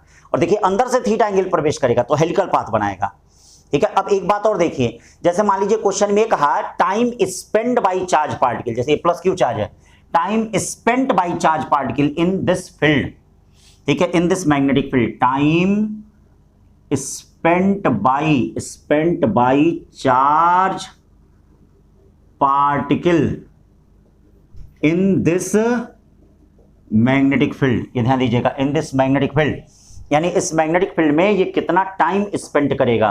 Time spent by charge particle in this magnetic field, इस मैग्नेटिक फील्ड में कितना टाइम वह स्पेंड करेगा। अगर वह कंप्लीट ठीक है, अगर वह complete circular path T time में कवर करता है, if charge cover complete circular path in time T, तो ध्यान दीजिए इन टाइम टी, यानी कंप्लीट सर्कुलर पाथ अगर टाइम टी में कवर करता है तो यहां क्या कवर करेगा, यहां क्या हो जाएगा, कैसे क्या चीज हो जाएगी। तो देखो सबसे पहले हम ये देख लेते हैं कि आखिरकार कितने एंगल का ये आर्क है, क्योंकि हमको ये पता है कंप्लीट सर्कल पे 2 पाई एंगल कवर करता है, तो टाइम पीरियड कितना होता है टी। यूनिट एंगल कवर करता है तो टाइम होता है t/2 पाई। अब देख लेते हैं कि ये कितना एंगल कवर कर रहा, तो ये थीटा है, तो बताओ ये थीटा है तो ये 90 माइनस थीटा होगा, ये भी थीटा होगा, ये भी थीटा होगा, ये कितना हो जाएगा π-2 थीटा। बोले भाई कितना हो गया, π-2 थीटा, ये देखिए π-2 थीटा हो गया, π-2 थीटा हो गया। एक बिंदु पर 2 पाई का एंगल बनता है, 2 पाई का एंगल बनता है, एक बिंदु पर 2 पाई का एंगल बनता है, 2 पाई में से π-2 थीटा जाता है तो कितना बचेगा, ये देखिए ये हो जाएगा π+2 थीटा, यानी 2 पाई एंगल कवर करता है टी पे, तो ये देखो π+2 थीटा एंगल कवर करेगा कितने पे, t/2 पाई π+2 थीटा पर। ये देखिएगा t/2 पाई π+2 थीटा पे, यानी कितना हो जाएगा t/2 पाई π+2 थीटा, ये टाइम आ जाएगा। ठीक है भाई, तो इस तरह से आपने इसको समझा। इसमें एक और चीज इंपॉर्टेंट जैसे साइक्लोट्रॉन, तो साइक्लोट्रॉन बस जानते रहिएगा कि वो पॉजिटिव चार्ज पार्टिकल को एक्सीलरेट करता है, भाई बोर्ड में बनाने के लिए आता है। इसका कॉन्सेप्ट क्या होता है, इलेक्ट्रिक फील्ड और मैग्नेटिक फील्ड होता है। इलेक्ट्रिक फील्ड जो होता है पाथ को स्ट्रेट लाइन करता है, मैग्नेटिक फील्ड पाथ को सर्कुलर करता है। और साइक्लोट्रॉन की मैक्सिमम काइनेटिक एनर्जी के लिए R=√2m/क्यूबी, फ्रीक्वेंसी के लिए वही चीज जो टाइम पीरियड यहाँ होता है वही फ्रीक्वेंसी के लिए होता है, तो वही फार्मूला याद रखना, और कोई साइक्लोट्रॉन में कुछ पूछा नहीं जाता है। ठीक है, अब चलिए साइक्लोट्रॉन के बाद हम लोग चलते हैं मैग्नेटिक मोमेंट में क्या आता है, छोटी छोटी बातें। Magnetic moment of current loop, अब देख लो भाई magnetic moment of current loop, किसी भी करंट लूप का मैग्नेटिक मोमेंट क्या है। तो अगर कोई भी करंट लूप दिया है तो उसका मैग्नेटिक मोमेंट M=NIA होता है। Magnetic moment of current loop, इसके देखिएगा क्वेश्चन खूब पूछे जाते हैं। ये देखिए अगर कोई भी करंट लूप दिया है, ये करंट I दिया गया है और इसका रेडियस R दिया गया है, तो जो मैग्नेटिक मोमेंट होता है M= वह NIA होता है। मैग्नेटिक मोमेंट कितना होता है, M= देखिए क्या होता है NIA होता है, या M= क्या हो जाएगा, N वही है, A वेक्टर है, unit ampere metre square EL square, और इसका डायरेक्शन जो होता है राइट हैंड थंब रूल से डिटरमाइन करते हैं। भाई मैग्नेटिक मोमेंट का डायरेक्शन जो होता है राइट हैंड थंब रूल, ये देखिए ये करंट है तो ये देखिए मैग्नेटिक फील्ड का डायरेक्शन हो जाएगा, ये करंट है तो ये मैग्नेटिक फील्ड का डायरेक्शन हो जाएगा। राइट हैंड थंब रूल से इसके डायरेक्शन को हम डिटरमाइन करते हैं। ठीक है, curl finger represent direction of current और थंब क्या रिप्रेजेंट करता है, मैग्नेटिक मोमेंट के डायरेक्शन को रिप्रेजेंट करता है। किसी भी स्ट्रेट करंट कैरिंग वायर का जो मैग्नेटिक मोमेंट होता है वह 0 होता है। ये देखिए स्ट्रेट करंट कैरिंग वायर, अगर सीधा तार है तो उसका मैग्नेटिक मोमेंट कितना होगा, 0 होगा, ये ध्यान देना। ठीक है, और हमेशा एक बात याद रखे रहिएगा, अगर एक और चीज इसमें देख लीजिए, कोई चार्ज है, क्वेश्चन है बड़ा इंपॉर्टेंट है, चार्ज Q, ये देखना charge Q revolve on circular path with velocity v, तो उसका मैग्नेटिक मोमेंट क्या होगा। देखो ये एक सर्कुलर पाथ है, सर्कुलर पाथ पे एक चार्ज Q जो है v वेलोसिटी से, ठीक है, रिवॉल्व कर रहा है, रेडियस इसका R है, तो इसका मैग्नेटिक मोमेंट क्या होगा, बहुत इंपॉर्टेंट क्वेश्चन है। ठीक है, और ये देखिए इसका मैग्नेटिक मोमेंट M= क्या होगा, I कितना हो जाएगा, ये देखिए Q/T हो जाएगा, A πr², T जो होगा वह 2πr/v, और ये देखिए πr², पाई से पाई कटा, R से R कटा, हाफ QVR। ठीक है भाई, हाफ QVR हो गया। Q चार्ज है, V वेलोसिटी है, R क्या दिया गया है, रेडियस दिया गया है, तो ये जो मैग्नेटिक मोमेंट हो जाएगा वह कितना हो जाएगा, हाफ QVR हो जाएगा। Q चार्ज है, V वेलोसिटी है, R क्या है, रेडियस दिया गया है। ठीक है, तो हाफ QVR ये आपका क्या हो गया, यहाँ पे मैग्नेटिक मोमेंट हो गया। ठीक है, अब ratio of magnetic moment and angular momentum of charge particle बहुत इंपॉर्टेंट है। ये देखिए मैग्नेटिक मोमेंट और एंगुलर मोमेंटम का रेशियो क्या होगा। मैग्नेटिक मोमेंट जो होगा हाफ क्यू वी आर, और एंगुलर मोमेंटम जो होगा एम वी आर, ये वी वी कट गया, आर से कट गया, ये देखिए क्यू बाई टू एम होगा, यानी एम अपॉन यल का रेशियो, या एम पॉजिटिव चार्ज के लिए देखिए क्यू बाई टू एम यल होगा, ध्यान देना पॉजिटिव चार्ज के लिए। यही अगर निगेटिव चार्ज के लिए लेंगे तो मैग्नेटिक मोमेंट और एंगुलर मोमेंटम क्या हो जाएगा, ये देखिए magnetic moment is equal to minus Q by two M, और ये देखिए एंगुलर मोमेंटम हो जाएगा, ये निगेटिव चार्ज के लिए हो जाएगा, M is equal to minus Q by two M into L negative charge के लिए हो जाएगा, और वह पॉजिटिव चार्ज के लिए हो जाएगा, ठीक है ना, इस तरह से हो जाएगा। अब किसी का भी निकाल सकते हैं, जैसे मान लीजिए आपको क्या है, कोई एक रिंग दी गई है, उस रिंग का आपको मैग्नेटिक मोमेंट निकालना है, जैसे कोई रिंग है, देखिए अगर एंगुलर मोमेंटम पता है तो आप रिंग का चाहे किसी का भी आप मैग्नेटिक मोमेंट यहाँ पे पता कर सकते हैं। जैसे क्या कहा जा रहा है, कोई रिंग दी गई है और इस रिंग का मैग्नेटिक मोमेंट आपको बताना है, ध्यान दीजिएगा, यानी रिंग है तो इस रिंग का मैग्नेटिक मोमेंट बताना है, ठीक है, तो इस रिंग का मैग्नेटिक मोमेंट बताना है। अब देखिए जैसे मान लीजिए मैग्नेटिक मोमेंट आपको किसी का फाइंड करना हो तो कैसे फाइंड करेंगे, कोई स्क्वायर लूप है चाहे कुछ भी है तो उसका मैग्नेटिक मोमेंट कैसे फाइंड करेंगे, ये देखिए ये सर्कुलर लूप है, इसका साइड यल है तो इसका magnetic moment M equal to क्या होगा, आई यल स्क्वायर होगा, ये ध्यान रखना। यही अगर मान लीजिए इस प्रकार से है, ऐसे, यही ऐसे इसमें भी हो गया, ये ऐसे हो गया, ये है नहीं, बेसिकली ये यल लेंथ का है, ठीक है, ऐसे करंट दौड़ रहा है, आपको मैग्नेटिक मोमेंट फाइंड करना, तो ये एक इमेजिनेशन में इसको ले लीजिए, साइड कितना दिया गया है, ये यल दिया गया है, तो अब देखिए इसका मैग्नेटिक मोमेंट क्या हो जाएगा, एम इक्वल टू आई, पहले तो ये होगा, इसका स्क्वायर होगा यल square plus 4 pi,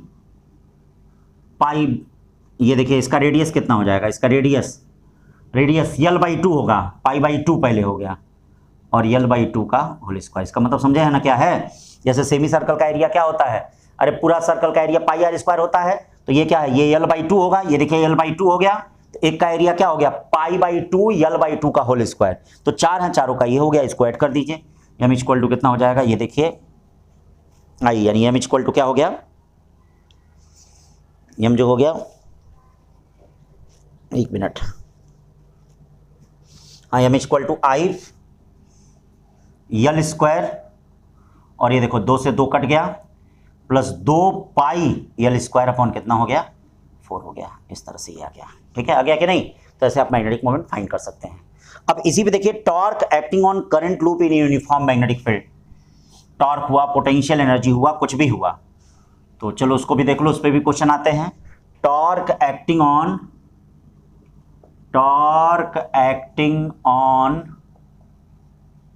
current loop in uniform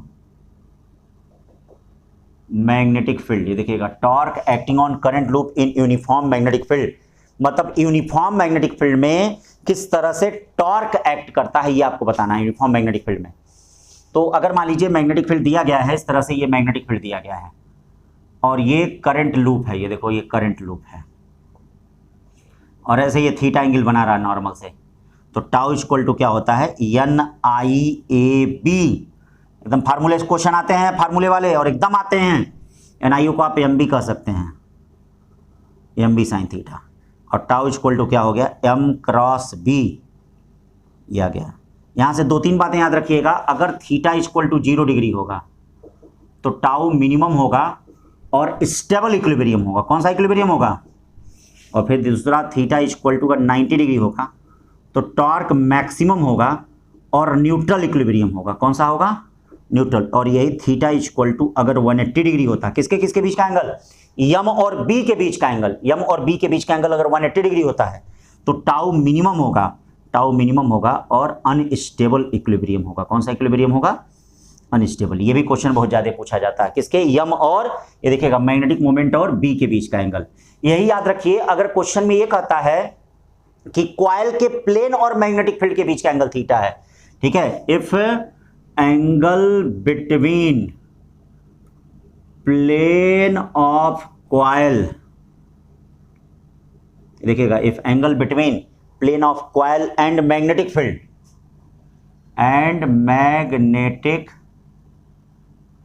field theta, angle between plane of coil and magnetic field theta, angle between plane of coil and magnetic field कितना, थीटा। ये ध्यान देना, angle between plane of coil and magnetic field theta, यानी plane of coil और magnetic field के बीच का angle अगर थीटा हो, अगर बीच का एंगल थीटा हो, तो देखो टॉर्क वहां पे क्या एक्ट करेगा, वहां पे जो टॉर्क होगा टाउ इक्वल टू, देखिएगा भाई वहां पे जो टॉर्क एक्ट करेगा टाउ इक्वल टू क्या होगा, टाउ इक्वल टू क्या होगा, NIAB cos थीटा हो जाएगा, ये टाउ हो जाएगा, NIAB cos थीटा हो जाएगा, ये टॉर्क हो जाएगा। अगर किसके, मैग्नेटिक मोमेंट और मैग्नेटिक फील्ड के बीच का एंगल थीटा है तो टाउ इक्वल टू, ध्यान दीजिएगा, NIAB क्या हो जाएगा, cos थीटा हो जाएगा। क्यों, क्लियर है कि नहीं सारी चीजें। अब देखिए इसी में वर्क भी होता है, वर्क का भी वही फार्मूला है, MB cos theta 1 minus cos theta 2। Potential energy भी होता है, U equal to minus MB cos theta, या इसका डॉट प्रोडक्ट होता है माइनस M डॉट B। ये सभी चीजें याद रखना, इससे भी क्वेश्चन इसमें बनते हैं, ठीक है। तो ये हो गया आपका टॉर्क से संबंधित सारी चीजें हो गई, वर्क से संबंधित हो गई, पोटेंशियल एनर्जी से संबंधित हो गई, कोई करंट लूप अगर होता है। अब इसी पे देखिए मूविंग कॉइल गैल्वेनोमीटर होता है, मतलब जो करंट को, जो डीसी को नापता है, डायरेक्ट करंट को नापता है, वो मूविंग कॉइल गैल्वेनोमीटर होता है। तो मूविंग कॉइल गैल्वेनोमीटर के बारे में थोड़ी सी चीजें देख लीजिए क्या है। मूविंग कॉइल गैल्वेनोमीटर में एक दो बातें, क्योंकि उससे संबंधित क्वेश्चन आ सकते हैं। देखिए मूविंग कॉइल गैल्वेनोमीटर, ये देखिएगा मूविंग कॉइल, जितना मैं बातें बता रहा हूं उतना ध्यान से समझना। इसका जो प्रिंसिपल होता है, torque acting on current loop in uniform magnetic field होता है। क्या होता है, torque acting on current loop in uniform magnetic field होता है, torque acting on current loop in uniform magnetic field. इसमें क्या होते हैं, ये देखिए दो मैग्नेटिक पोल होते हैं, एक नॉर्थ होता है और एक साउथ होता है। ये देखो ये दो मैग्नेटिक पोल होते हैं, एक नॉर्थ होता है और एक साउथ होता है। और इस तरह का ये देखिए, ये ऐसे जो होता है, इसमें मैग्नेटिक नीडल होती है और ऐसे लगा होता है। तो सबसे पहला चीज, इसमें टॉर्क एक्ट करता है NIAB sin theta, maximum torque होता है NIAB, और एक रिस्टोरिंग टॉर्क होता है जो C थीटा होता है, मतलब ये एंगल ऑफ ट्विस्टिंग के कारण, ये स्प्रिंग का एंगल ऑफ ट्विस्टिंग है, और C इसका क्या है, टोरिजिनल रिजिडिटी है। या I इक्वल टू क्या होता है, C/NAB थीटा। ये गैल्वेनोमीटर में करंट होता है, current I directly proportional to theta होता है। फिर यहाँ एक करंट सेंसिटिविटी एक वर्ड आता है, क्या आता है, करंट सेंसिटिविटी। देखिएगा current sensitivity IS equal to क्या होता है, ये θ/I होता है। देखिएगा θ/I होता है, करंट सेंसिटिविटी θ/I होता है। θ/I का मतलब ये देखिए θ/C थीटा, और ये देखिए NAB हो गया, थीटा थीटा कट गया, या IS इक्वल टू क्या हो गया, NAB/C हो गया। बहुत इंपॉर्टेंट है, ध्यान दीजिएगा। करंट सेंसिटिविटी तभी ज्यादा हो सकता है जब N ज्यादा हो, A ज्यादा हो, B ज्यादा हो, C बहुत कम हो, C बहुत कम हो। ऐसे ही वोल्टेज सेंसिटिविटी आता है, वोल्टेज सेंसिटिविटी। देखिएगा वोल्टेज सेंसिटिविटी क्या होता है, देखना ध्यान देना। वोल्टेज सेंसिटिविटी θ/ कितना होता है, V, या θ/V कितना होगा, IR, या θ/I कितना हो जाएगा, ये देखिएगा I, NABR, देखिएगा NAB, थीटा कितना, ये क्या होगा I, VS equal to θ/V, V कितना होता है, IR होता है, और I होगा कितना, I जो होता है वह आपका C थीटा, सॉरी I जो होता है वह C θ/NAB होता है। ये देखिएगा C थीटा, थीटा से थीटा कैंसिल हो गया, ये देखिए वोल्टेज सेंसिटिविटी कितना हो गया, NAB/ कितना हो गया, CR हो गया। बोले भाई ये तो वोल्टेज सेंसिटिविटी है, ये वोल्टेज सेंसिटिविटी कितना हो गया, NAB/CR। वोल्टेज सेंसिटिविटी मैक्सिमम कब होगा, ये देखिए कब ज़्यादा होगा, जब N ज़्यादा होगा, A ज़्यादा होगा, B ज़्यादा होगा। देखिएगा N ज़्यादा होगा, A ज़्यादा होगा, B ज़्यादा होगा, और C कब होगा, कम, R क्या होगा, कम। यानी C और R अगर कम होते हैं, ध्यान दीजिएगा, अगर C और R कम होते हैं, NAB ज़्यादा होता है, तो वोल्टेज सेंसिटिविटी जो यहाँ पे होगा वह क्या होगा, ज़्यादा होगा। ये ध्यान देना, वोल्टेज सेंसिटिविटी यहाँ पे जो होगा वह क्या होगा, ज़्यादा होगा। चीज़ें समझ रहे हैं ना, क्लियर हो रही है ना सारी। तो ये VS, N ज़्यादा, A ज़्यादा, B ज़्यादा, C ज़्यादा, अगर इस तरह से होता है तो ये आपका यहाँ पर क्या होगा, मैक्सिमम होगा। ठीक है, क्लियर हो गया। अब देखिए इसमें conversion of galvanometer to ammeter बड़ा इंपॉर्टेंट है, इस पे भी क्वेश्चन इस साल नहीं आया था, तो इस साल आने की पूरा उम्मीद है। ठीक है, conversion of galvanometer to ammeter and voltmeter. तो सबसे पहले कन्वर्जन ऑफ गैलोमीटर, ये देखो conversion of galvanometer to ammeter देख लेते हैं, अमीटर क्या होगा। ये देखिए अमीटर में क्या होगा, तो देखिए ये गैल्वेनोमीटर लगा हुआ है, गैल्वेनोमीटर के अगर पैरेलल में हम शंट जोड़ देते हैं, ये देखिए आई है, ये आई जी है, और ये आपका क्या है आई माइनस आई जी है। ये क्या है आई माइनस आई जी है, ध्यान दीजिएगा ये आई माइनस आई जी है। तो ये देखो पैरेलल में पोटेंशियल सेम होता है, पैरेलल में इसका पोटेंशियल और इसका पोटेंशियल सेम होता है। ठीक है, पैरेलल पोटेंशियल सेम होता है, यानी वी एस इक्वल टू क्या हो गया वी जी, और ये देखो I G G equal to I minus I G into S. ये आपका conversion of galvanometer to ammeter होता है। अमीटर हमेशा सर्किट के सीरीज में लगता है, पहली बात, ammeter always connected in series with circuit, circuit के सीरीज में लगता है।